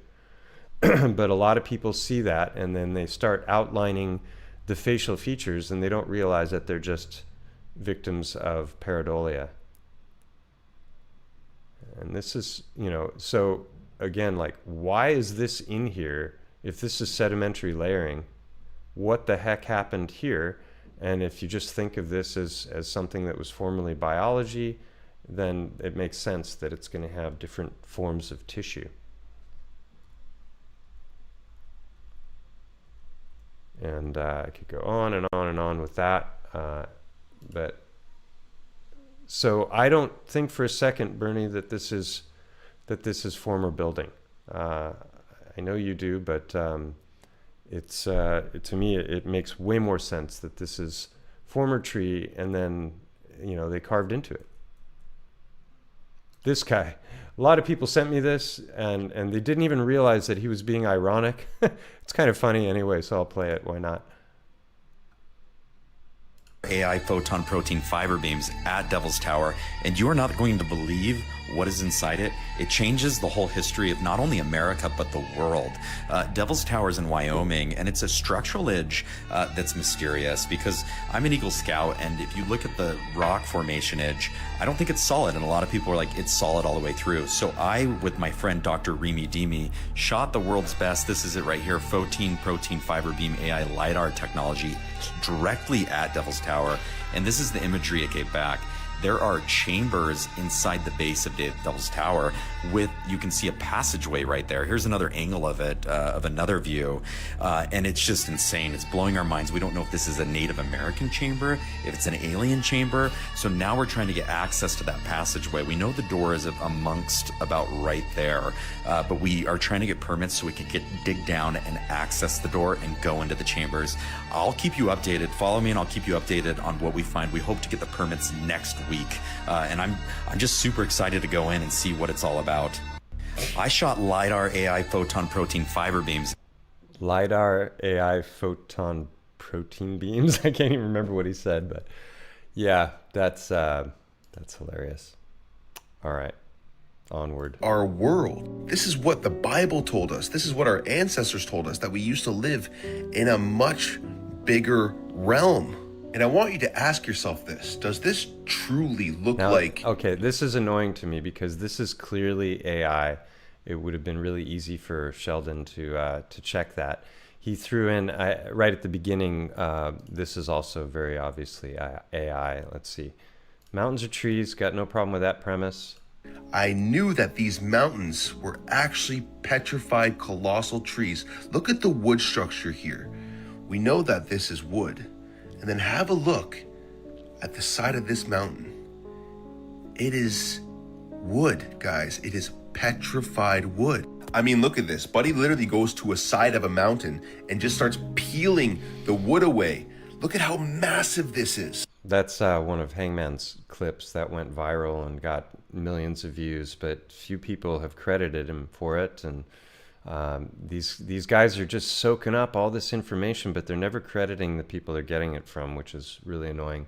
You know, same with I'm the Improbable Dreamer, and so they're just keeping everybody on their platforms, but they're doing good work, sharing a lot of good information as well. So there's that. It's all wood on the side of this mountain. It's so obvious. It's right in front of you guys. Now, wood doesn't just rot, it can mineralize. Have you ever seen the petrified forest of Arizona? Absolutely incredible. Massive. This is very obviously AI. And so you can easily vet AI. If you have the image, you can go to Grok or one of these others and say, you know, is there any evidence, you know, is there anything to suggest that this image might be AI? In fact, I did that yesterday with something. Let's see if I can find it real quick. Yeah, this image here. This is AI. Now, there are other sculptures that have these nets, but I mean, nothing quite so fine. But this is fake, you know, and it looks kind of fake if you just see it for what it is. But you know, then you've got this this image here. This is an interesting thing because there's a number of sculptures where the arms or, you know, different appendages have broken off, and it almost looks like there's bone inside, and some of them even appear to have blood. So this is, you know, feeds into that idea that maybe they were actually taking humans and petrifying them into stone somehow. But there's another one that I saw that people were just 100% certain of, but it was the forearm, and that was broken off. But the forearm, if you do a cross section across the forearm, there's two bones here, and so it only had one bone, so it couldn't actually be the forearm. So there's simple ways of debunking, you know, that the narrative, but people aren't like, they're not exercising discernment. Oh, this is another interesting thing that I came across the other day, and Meltology people are calling this brick. And again, I suppose it could be, but it could also be something biological very easily. But the default for that crew is that if it's this color and it's got that brick shape, it must have been brick. And so that, you know, I don't know where this site is or what. I mean, it's high up on a mountaintop, so that's an interesting thing. But to me, this is just more example of biogeology, very likely. Yeah.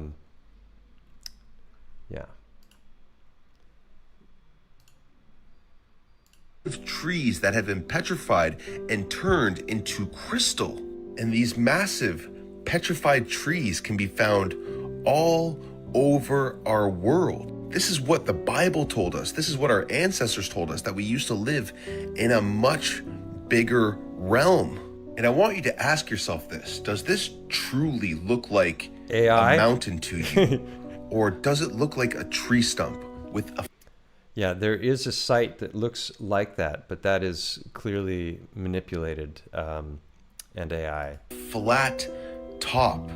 All of these huge mountains with flat tops used to be colossal trees, petrified trees. And he's using the word all again, which I think is dangerous because there's other possibilities, but I think a great number of them are.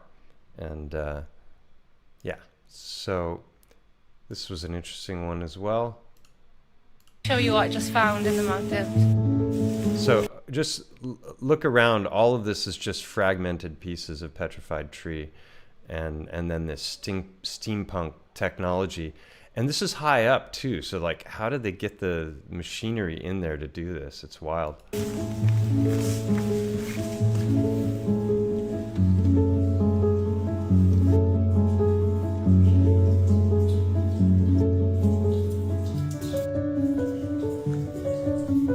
It continues through. So this is high up. You can see the trees down there. And then this is like, where did they put the machinery in order to drill this hole? It's the more you find out about this place, the weirder it gets. Let me show you. And this is not so interesting. It's just, well, actually, take a look at this. This is wild what these guys are doing.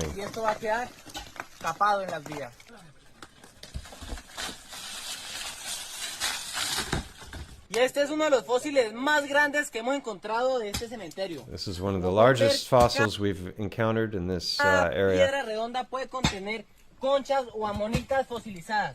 Si nosotros las partimos, dentro de ellas podemos encontrar un tesoro. ¿Qué opinan de estas maravillas naturales que están aquí, en el departamento del Huila, en Colombia? Esta es perfecta. Quiero que vean esta. Wait, watch in the beginning when he almost bites the dust. Not the safest way to go about that. But I was wondering, what are these things, and you know, are they former seed pods of giant trees or whatnot? But when they break these open, a lot of times they have ammonites inside of them, you know, which are like shell creatures, like the spiral shells and that sort of thing. And so my suspicion is that when the Great Flood came and creatures were being buried, they were wiggling around trying to free themselves, and they maybe compacted the earth around the body, and that's why those shapes are formed. I think that's my best guess, because usually, or not, you know, not always, but a lot of times those have creatures inside them when they crack them open. So what do you guys think of that theory, that the wiggling kind of compressed the earth around them, you know, and then later on they petrified? And this, I think this is a paraglider dude lands on this thing. I used to be a hang glider pilot, and the thought of landing anything while flying on something like this is hard to fathom. But look down at the bottom here. How trunk-like does that look? It's just unbelievable. It's so clearly a former tree.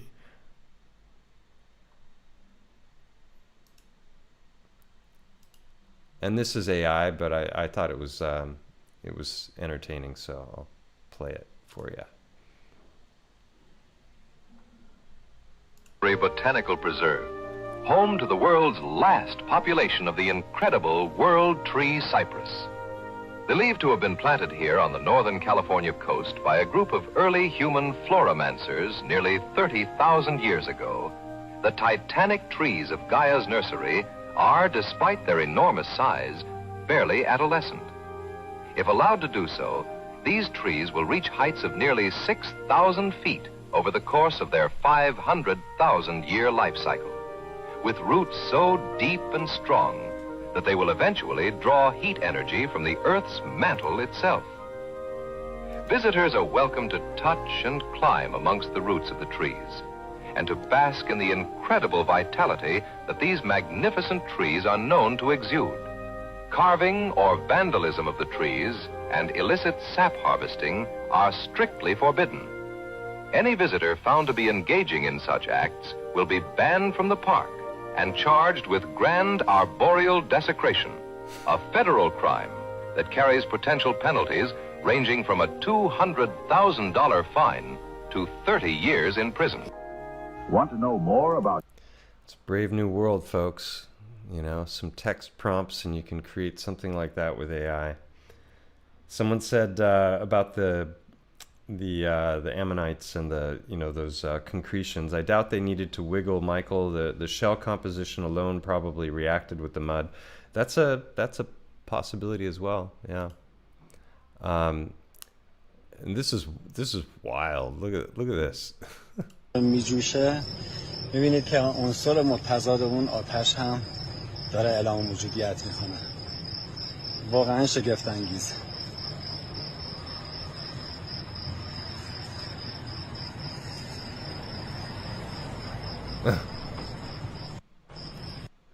It's like the opening to the pits of hell. Okay, so now we're getting to what I was talking about before, these massive structures that people are saying are signs of former megalithic construction, and I don't agree. I think that these are biogeology, but we're talking, a fractal level up. My angle measure with me in my backpack, so I think I'm going to try to find a way to get down there. Okay, I don't think we saw this one. So again, the claim is that you can't have right angles and these perfectly straight lines unless this was somehow man-made. And as I showed before when we went through the examples of different, manifestations of tree, that's clearly not true. Fine. Look at that massive split in this block. I was thinking that 10-foot ladder I've got could help me get on top of these things. No way.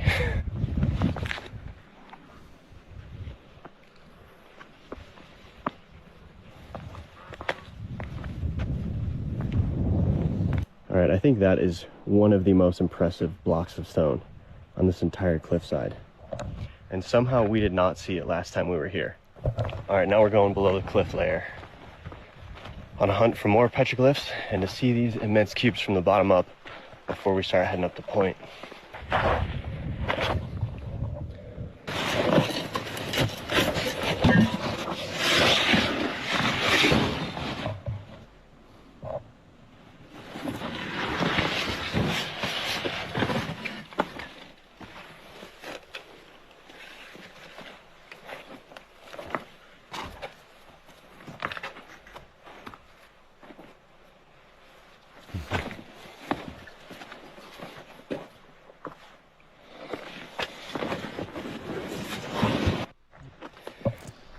Yeah, it's very blocky.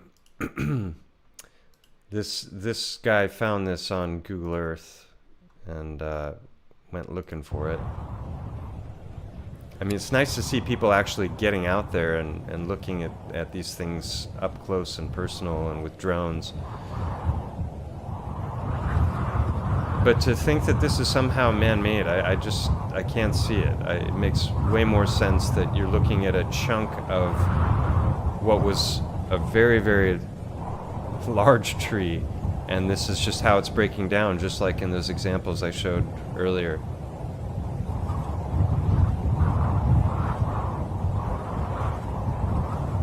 It's way up there.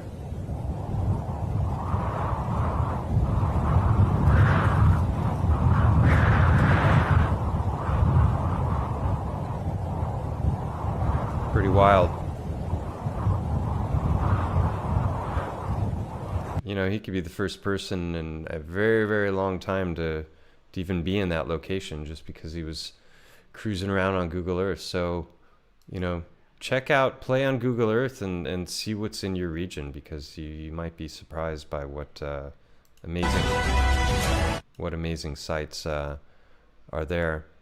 So here we get into the melted cathedrals. This is what I was saying before, is that it's far more plausible that this is former tree than what they're positing.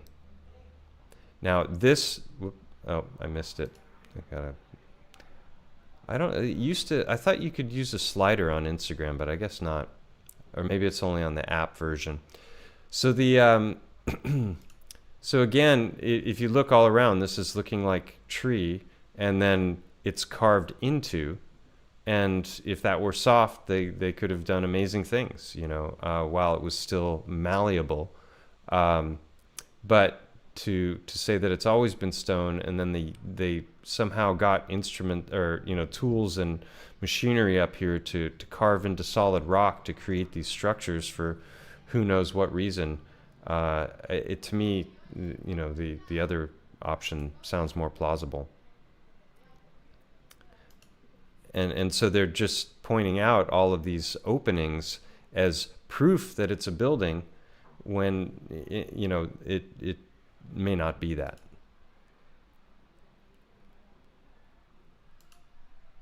You know, this stuff is all over the world. How many of you knew about this when you were younger? I sure didn't.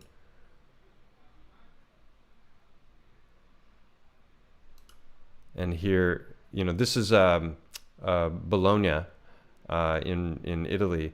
They had all of these towers. There's another place called San Gimignano that's close to Siena that I got to visit both of those sites, and, you know, massive amounts of towers.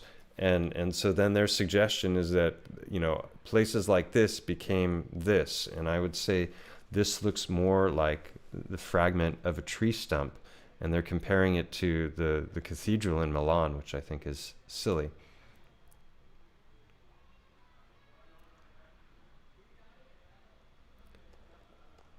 You know, and this does look like there's melt, you know, so it could have been tree carved into, and then comes the melt, you know, so all three.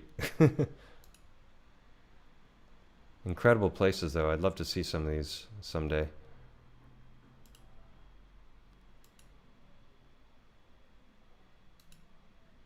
Right, and this is there, you know, again, claims that this had to have been, you know, formerly the whole mountain was a structure, and, you know, but somehow everything melted, but there's this space around it, and this remained untouched. Like, I don't know. It's just there's lots of claims being made without sufficient evidence, in my opinion. Anyway, that's my meltology thing. So here again, they're talking about the 90-degree angles, so it has to be man-made. It couldn't be coming from nature because of the precision, and that's just not the case. Things do cleave and break in perfect lines.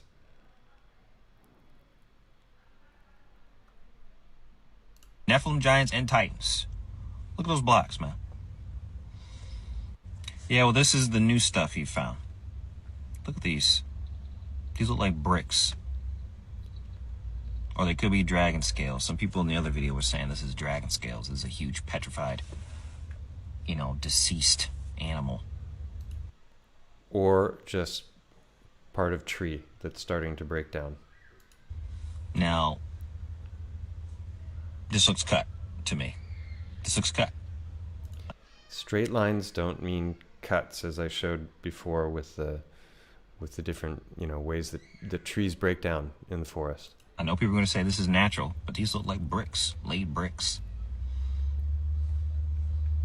That look natural to me. Look how big that is. This is like, now this, all this stuff up here, this brings suspicion, because okay, well this might be natural, but I don't know. Like it's half and half. Some of it looks like it was laid, cut and laid, and some of it looks like it's natural. And it's interesting that it's this layer on top of this, which is obviously very different. So, yeah. Moving right along. How's everybody doing? I haven't interacted with the chat much. Hi Nora. Hi Stacy. Derp.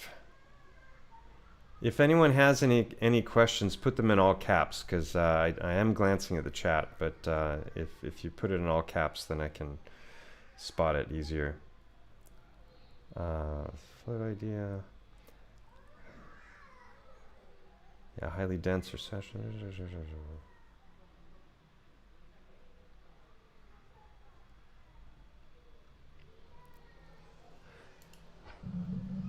So this is again looking at concretions, which a lot of people thought looked like petrified trees that are laying down, like a forest was downed, but here is a really large one. Look at that. But these actually are curved on the backside, so I think these are just concretions that are embedded in this material and have broken off. There's like another ball. There's one. It looks like it's kind of right buried in the cliff face. Look at it a bit closer. Oh, this is tough climbing. Where did it go? Oh, here it is. Oh, here's a cool one that looks like it's separating. It's curved. And could actually plop out of the wall at any moment. So I think that even though they look flat, like cross sections of tree stumps, that's just because these ones are on the edge of the cliff, and I think maybe the weather or something has shorn them in half. But in actuality, there's probably more. Huh. I just realized I've been going through all these tabs, and I forgot the whole point of the stream today was quarries and road cuts. So Derp got me onto this subject, and it's just more examples of the of the obvious, in my opinion. So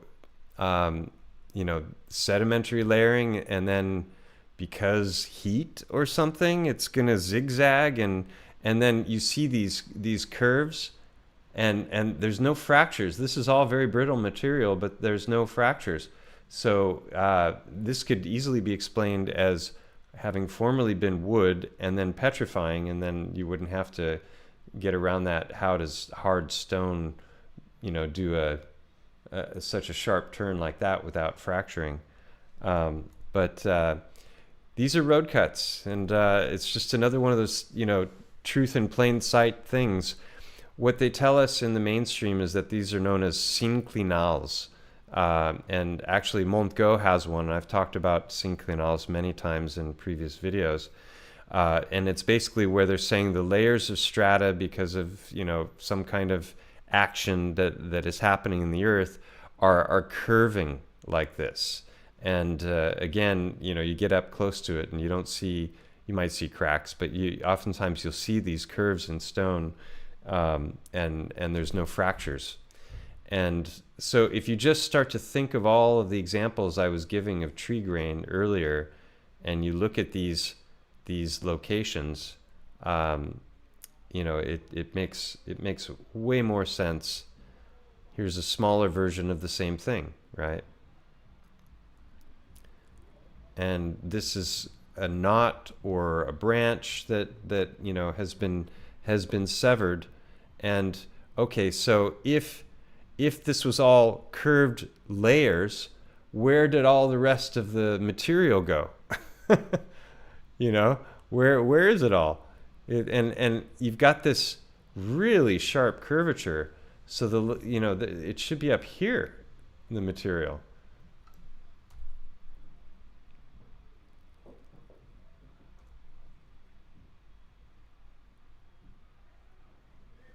And again, tectonic activity, sedimentary layering, movement it's really hard to explain all of these different directions and swirls and concentric circles. This is a classic example of a synclinal.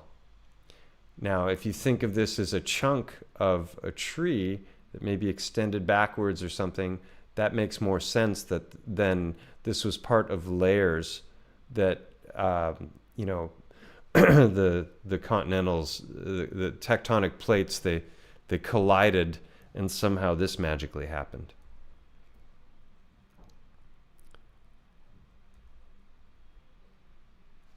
You know, this, it's just, to me at this stage, this is so obviously tree. It's identical to what I was showing earlier in the smaller versions in the forest.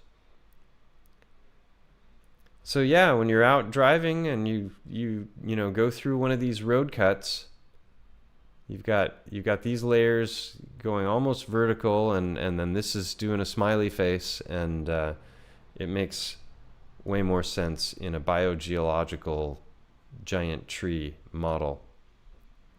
And you know, probably depending on the heat or what happened to the tree while it was still alive, if it got hit by massive lightning, then you're going to get these darker sections of either coal or obsidian.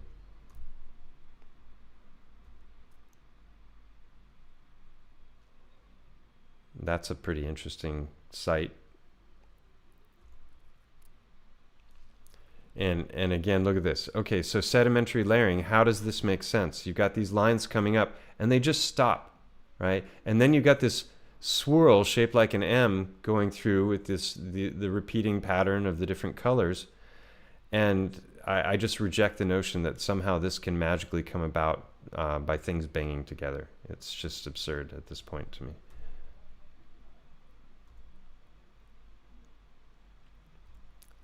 So those are road cuts. Keep your eyes open. Just because they have a name for it in Latin doesn't mean that their explanation for how it came about is accurate. That one's magnificent. Look at that thing. So I think you're just looking at little pieces of big trees. And this one, this is a slam dunk for you know, destroying the sedimentary layering narrative. So these are vertical, and then this is going this way, and this is going another way. So this is just obviously something that grew, because the mainstream explanations fall short. And then we're to believe like the Earth just decided to go black and then white, and then black and then white, and black and white, and it was just all from dead plant and animal life laying down and then eventually getting compressed and then melting and swirling. It's kind of silly actually now. Yeah, so that is what I wanted to show about road cuts, and then there's the topic of quarries as well.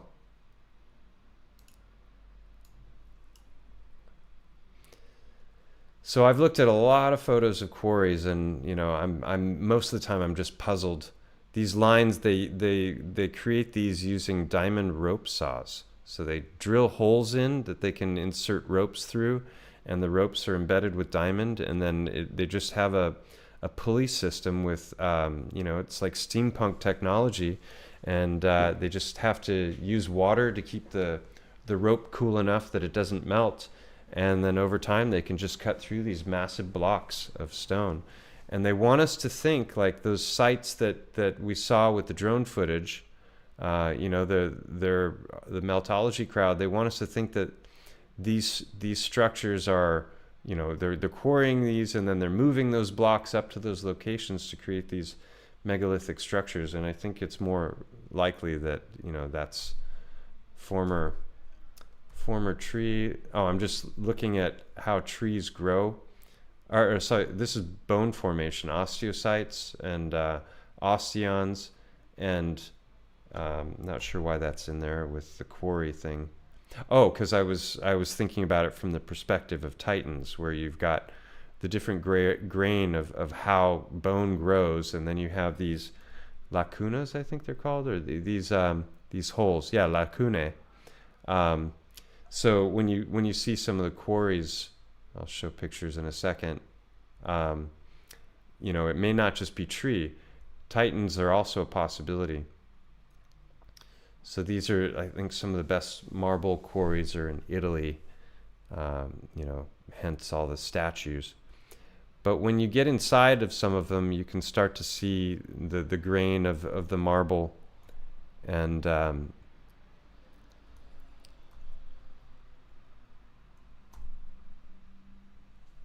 here, for example.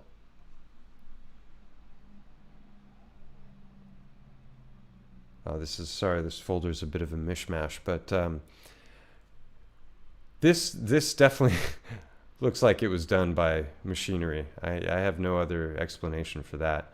I had a conversation with Topher Gardner, and he was talking about an experience where he was in an area like this, and there was a massive lightning strike, and then he walked over after the fact to where the lightning had struck, and it had burned just a perfect cylindrical hole in the stone.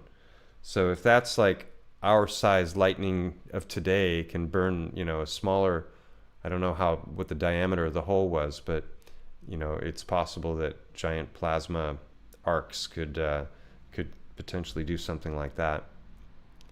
So this is where it gets really interesting, is the kind of stuff that can pull out of the quarries, right? The color.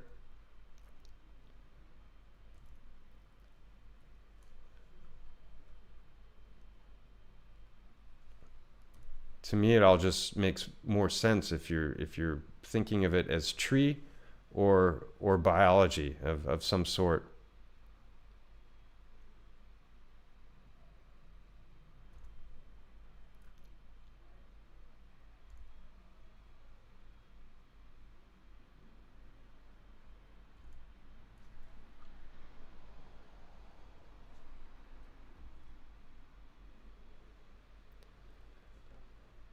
A lot of trippy stone out there.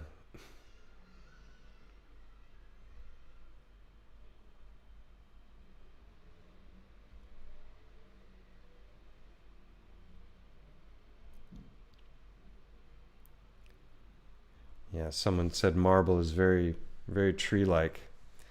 Especially the marble caves. When you see those, I'll pull up some photos of that in a moment. But yeah, quarries, far out kinds of stone being pulled out of places all over the earth. This is what we, you know, think of when we think of a quarry, is they're just pulling out marble or granite or something like that. But yeah, so what's going on here? Like, who cut this chunk? How? What is this? Why does it look like that inside? You know, and here you really get a sense of, you know, what's probably tree grain or osteons. You know, like I was showing before with bone and how bone grows. So some things may be titan. I think there's far fewer titans than there are trees. Just like in a forest, there's way more trees than animals roaming around. But yeah, if I had seen all the sites and the photographs that I've shown this evening, you know, back when I was a kid, I would have had a totally different view of geology than what I had. I thought there's nothing more boring than looking at rocks or archaeology, digging up bones and stuff. But this is an example of what I was talking about. I've got a video where I was just presenting the idea that you don't have to invoke some high-level technology like lasers or something we can't fathom in order to explain the tree stump phenomenon, like, you know, Devil's Tower and these plateaus around the world. They could have done it with steampunk technology. They could have had, you know, rope saws. They've got these pulley systems, and this is just a diamond-embedded rope, and then they pump water in as it's doing its job, and given, you know, a long enough rope and enough time, you could have cut down one of those very, very big trees. So it doesn't have to be some, you know, aliens did it kind of an explanation. And Yeah, so this is where I was just thinking of it from a bone perspective of like if the, the Osteon, limestone, marble, that kind of stuff, that could explain the red color, and a lot of times the red will be oozing out of a hole. I've shown that with Montgo as well. And this is, they pull things out, and sometimes they've got it in its native form, and other times they're carving it. But this is what a lot of the stone around this region looks like. Some of the limestone in the world has shell and different things embedded into it, but the limestone here in this region looks a lot like this. It's got red iron ore in it, and then it has all these channels going in like Swiss cheese. And but there's no shell, mollusk, coral, anything embedded in any of it.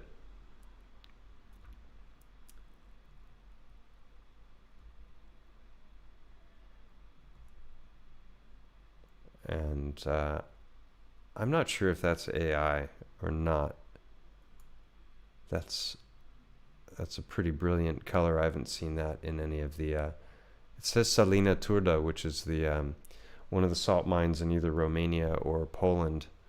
And this is what I was talking about. So, if it were Titan bone, you could have it looking exactly like what we're seeing in the quarries, and then there's going to be the occasional channel and maybe, a section where it's not white, it's red. Things to ponder. Yeah, so road cuts, quarries, more potential evidence of the great trees or titans. Oh, this is a cool video. Check this out. This is some of the most precious wood in the world. What kind of wood is this? This is Liudao wood, about $120,000 per ton. What the hell kind of wood is this? This is purple heart wood, about $2,700 per ton. What the hell kind of wood is this? This is golden pregnano, about $34,000 per ton. What the hell kind of wood is this? This is lightning struck wood, about $2,700 per ton. What the hell kind of wood is this? This is berry golden pregnano, about $13,000 per ton. What the hell kind of wood is this? This is white nano, about $2,700 per gram. What the hell kind of wood is this? This is chicken blood vine wood, about $1,200 per ton. What the hell kind of wood is this? This is amber wood, about $80,000 per ton. What the hell kind of wood is this? This is rosewood, about $180,000 per ton. What the hell kind of wood is this? This is purple Oinan Wanghuali, about $130,000 per ton. What the hell kind of wood is this? This is pink oak, about $55,000 per ton. What the hell kind of wood is this? This is Burmese Wanghuali, about $6,000 per ton. What the hell kind of wood is this? This is Liudao wood, about $120,000 per ton. Incredible, this realm. So you can see just the majesty of the color and all the hues and everything. It's just, obviously, if tree could have been way, way bigger, which even in the mainstream narrative, they tell us that everything was much bigger, long ago. Use the example of the dragonfly many times that could be as much as a meter wide. So if a dragonfly is a meter wide, how big does the tree get? And if you have all of these different species of tree with all these different colors, and they can all turn to stone, that could explain a lot of the amazing different kinds of minerals that we find in the, what they classify as geology. Hey, Bogan, nice to see you. Yeah, so here's another one from the I'm the Improbable Dreamer. I'm getting close to the end of my presentation here. Perspective. It really is breathtaking from this view. Google Earth and satellite view and street pictures just do not do. I mean, obviously, if you look at a tree stump that's broken off, it looks exactly like this. Do it justice, like getting this close to it in the air does. Perhaps this tree, as it's not cut so perfectly straight like a lot of these other ancient trees are, perhaps it was hit with one of those massive plasma storms from one of the many other resets, because it definitely does look, even more so from this angle, like something struck the base of it and it blew up. Question everything, friends. Until next time. This is one of my favorite examples. Yeah, so giant castle or former tree and branch or part of the trunk. I lean towards tree. Yeah, more looking at all the different exquisite detail in the old world sculptures. I think some were geopolymer, but there may have been petrification technology. Look at this, the imprints of the finger into the flesh. I've gotten to see many of these sculptures firsthand because I lived in Italy for a few years, and you know, they're just as they're even more impressive in real life.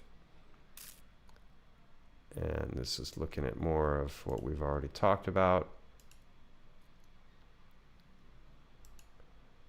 Some more examples of muebles de lujo e instrumentos musicales.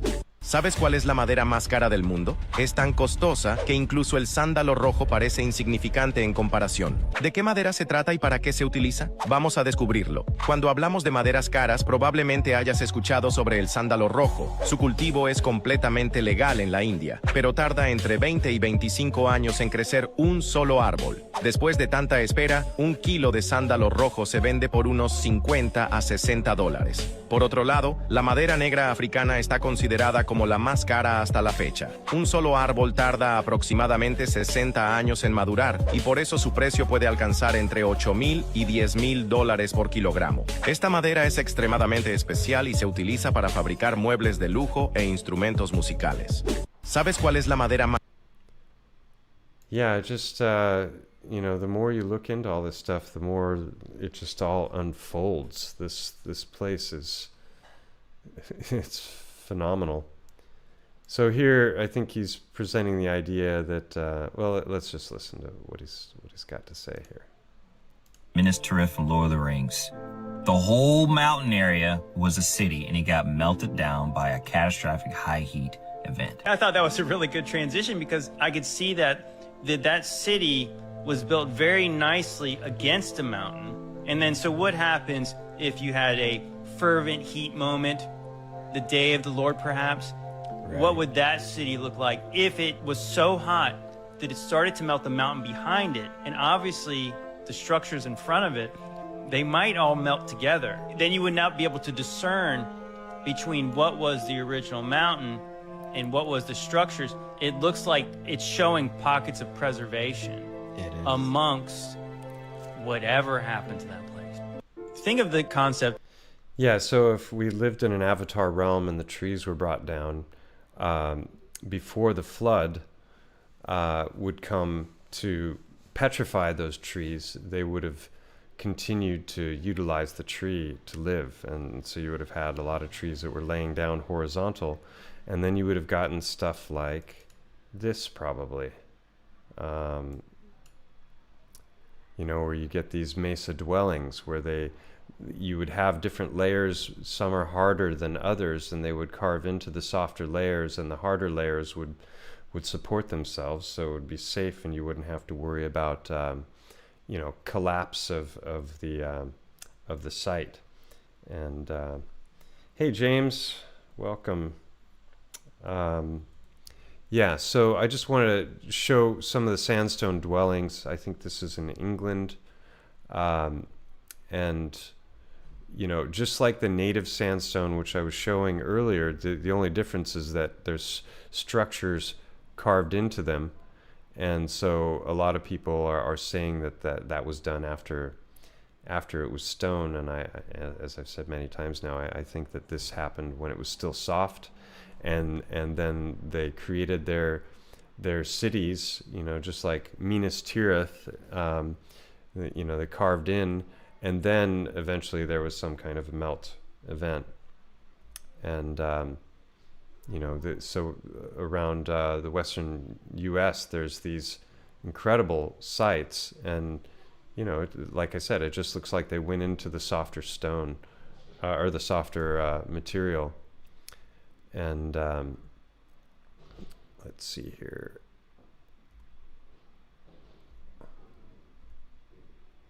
Yeah, this sort of thing is all over the UK as well. I got into a beef with Paul Cook some years back because he was claiming that it was all coming from gigantic 3D polymer squirting machines. And I was like, just look at the sandstone.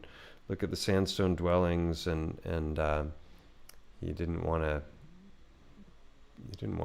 listen. Nobody has to listen, but so I wanted to show, here we go. So this is, I'm not sure if this is Petra, but Petra looks exactly like this. So yeah, the carving in, but then you can see everything in here has tree grain in it. So what makes more sense? That this was formerly tree and they carved in when it was soft, or that this was somehow entirely man-made and then they created these blocks and you know, weaved all these layers into them. It doesn't make sense to me. This is Petra in Jordan. So I was showing that before on Google Earth from above. Let's see. Petra.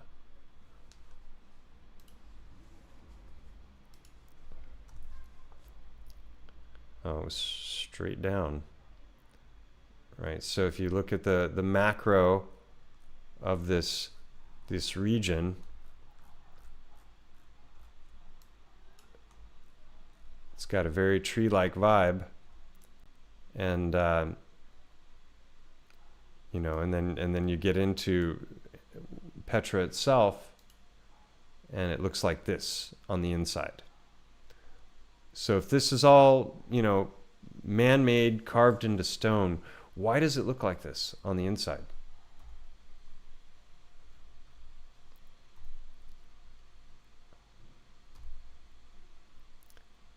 People into the meltology thing have lost the ability to see the forest for the trees, quite literally. I mean, look at this. There's no way that is man-made. Even the ceiling, look up here. See all the micro layering? And this is exactly what tree does. So you get one layer and then another, and then you've got grain going through it every which way. This is looking out across. So I think all of this was tree, was carved into, and then a petrification event happened after the fact.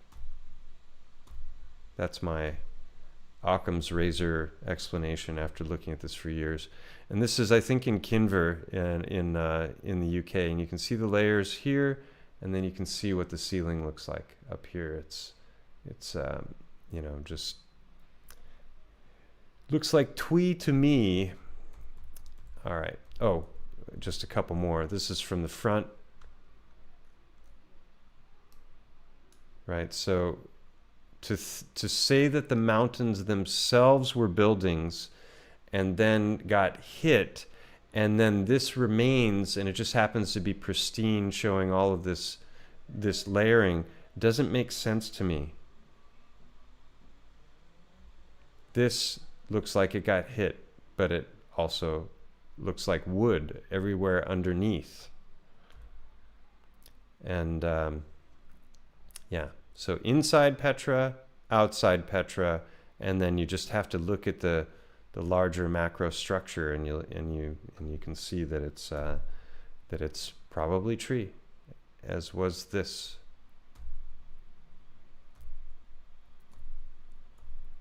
Yeah. So enough of that. Let's just see here.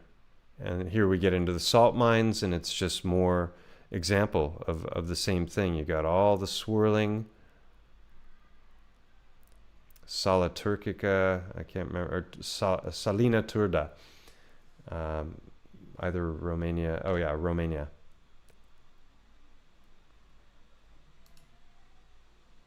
And I don't know what this is.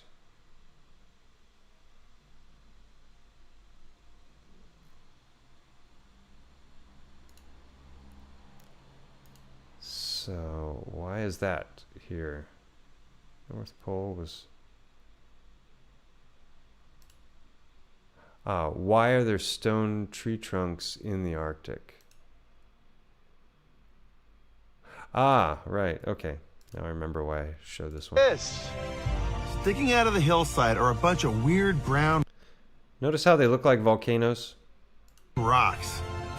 These are petrified tree stumps. Geologists have dated these trees to around 50 million years ago. Back then, this treeless hillside would have been... It's always 50 million years. completely different.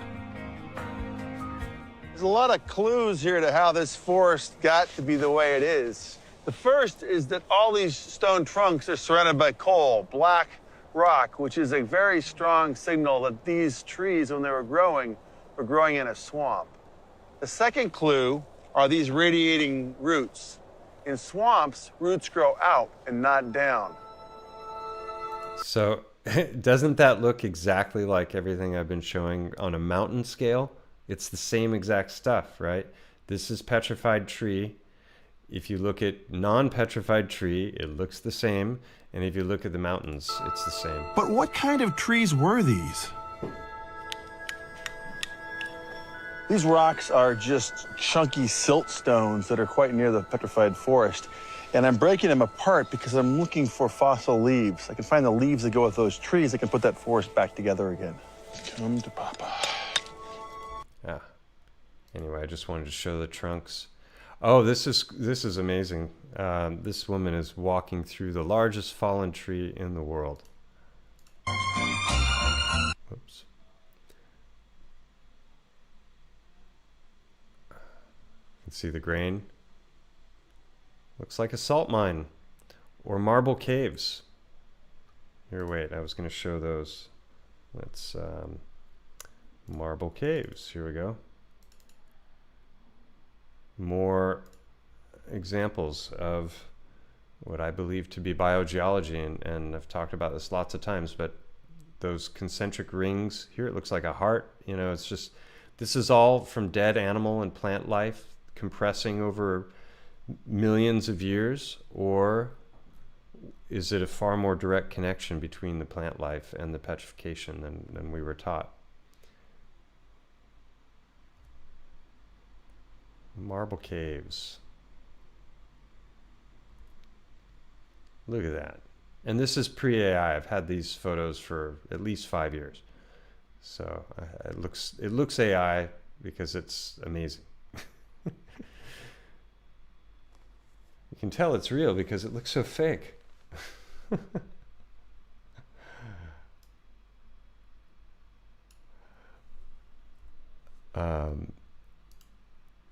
Yeah.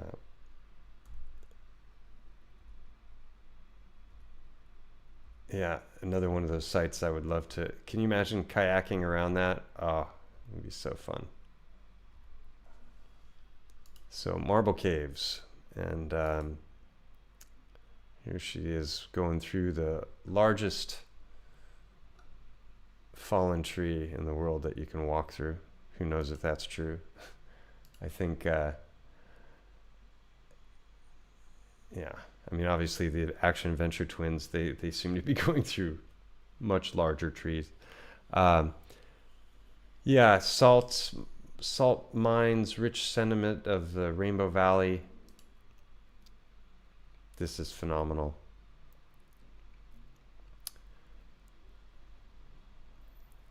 This is in Peru, apparently.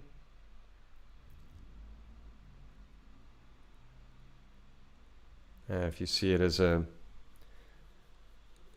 fragment of a large tree, it makes perfect sense.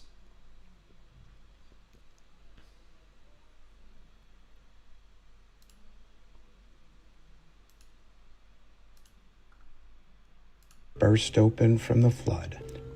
Even easier yet to fool most of us ants when you tell us these are all just random ancient volcanic formations we build our houses on, or our lighthouses, or our farmlands. One of my favorite tree stumps in Yemen that you can just build a city around, and most of us ants will just be oblivious to what's right in front of their faces. But I'm starting to see a lot of people waking up when they realize these aren't just one or two examples.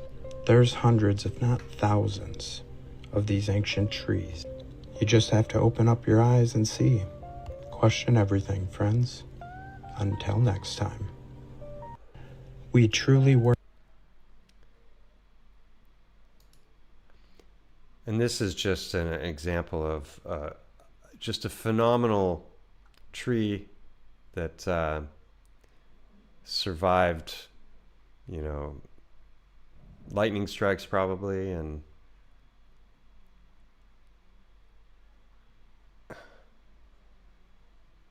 never cease to be amazed by him now.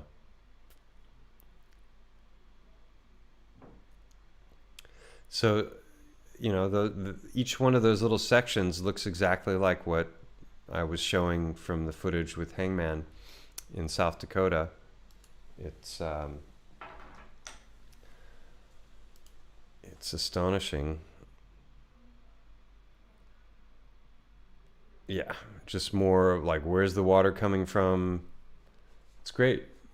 Larger and larger numbers of people are starting to ask questions.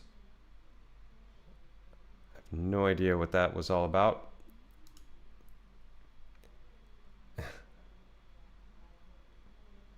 Yeah, we already saw that one.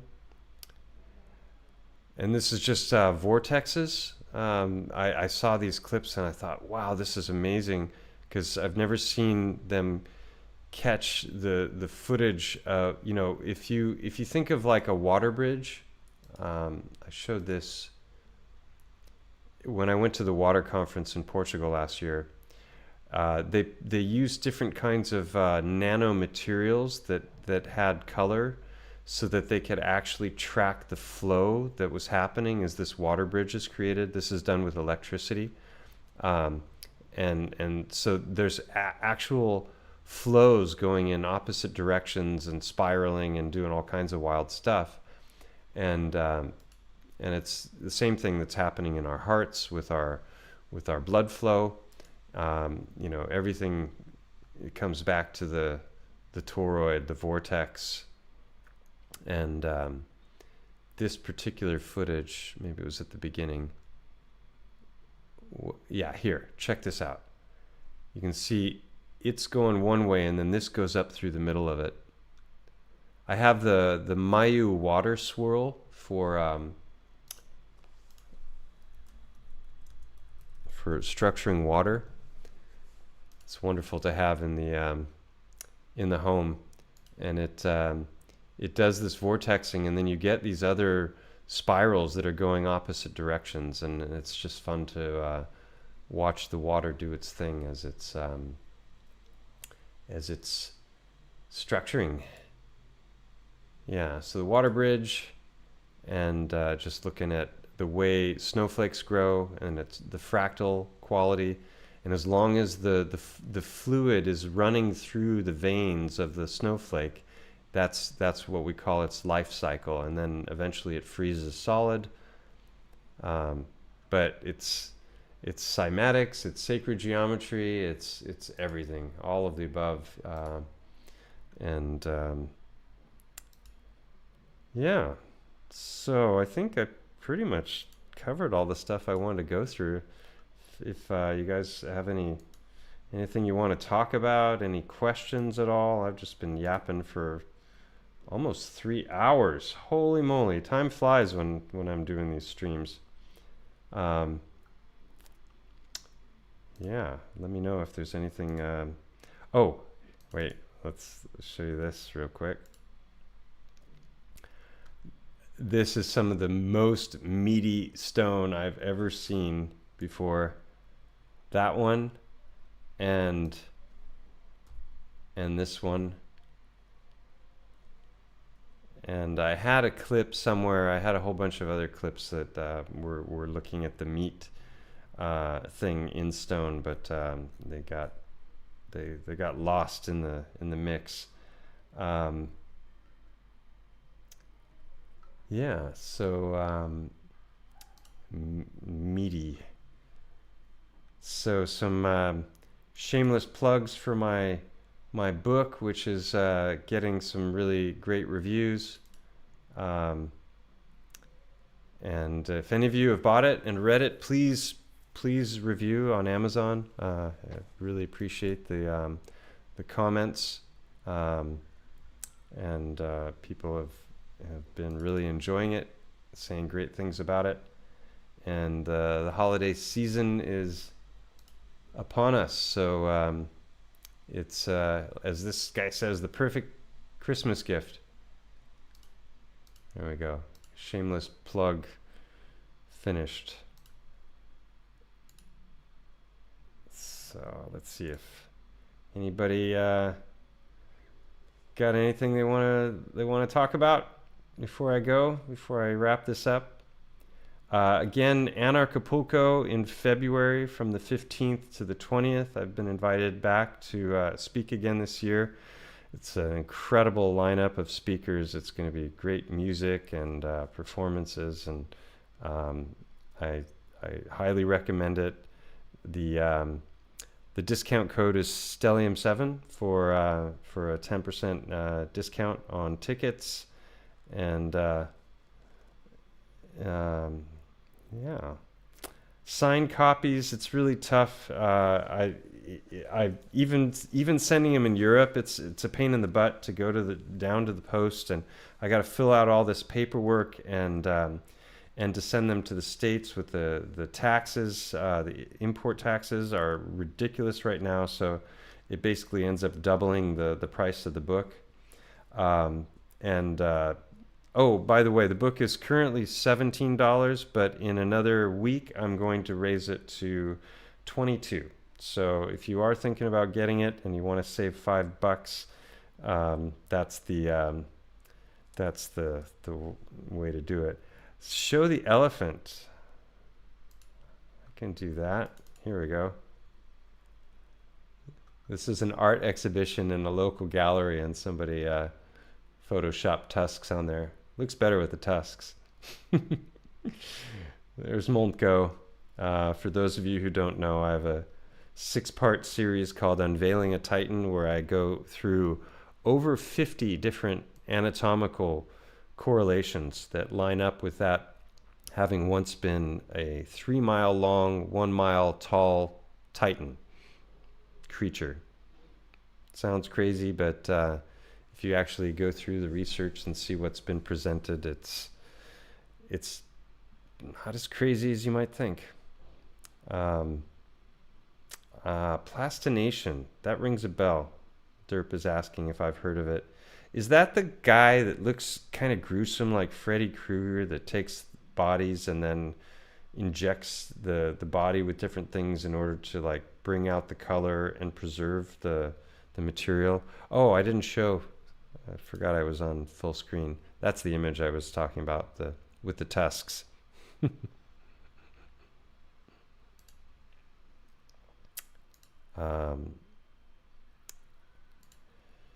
Yeah, will the conference be taking place in Serbia this year? I'm not sure. I would imagine they'll have a third one. I was there the last 2 years for it. Smaller event, but really cozy and in a beautiful location. And Serbia is a nice country to visit, and very, very reasonable as far as prices go. Saturday night sorted. Mine too. It's almost 10 o'clock here. Yeah, so it's gonna be fun doing a little travel over the holidays. I plan on digging into recording the audiobook, and I'm treated myself to a little adventure. I'm gonna head to Prague for a few days and check out the old world. So I'll definitely be filming and photographing, and I'll share that with you guys. either while I'm there live or after the fact, one or the other, maybe both. Tusks are small. Yeah, maybe it's a juvenile. All right, folks. Well, I'm going to wrap it up there.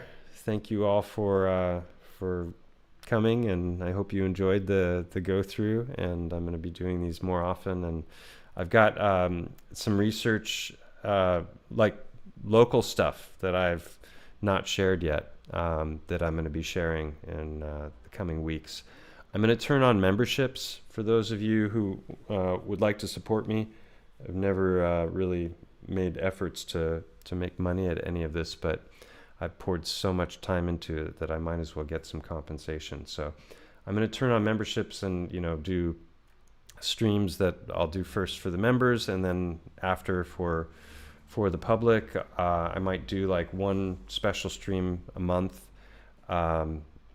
And what else? I have a Substack that I have yet to engage with, but there's a couple hundred people there already waiting for me to write something. But I've also started another book, so got a lot going on. Keeping myself fit, and music, exercise, time in nature, trying to keep my sanity, and now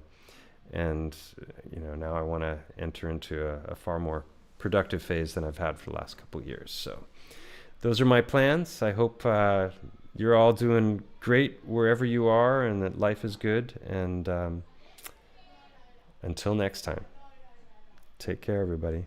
Bye-bye.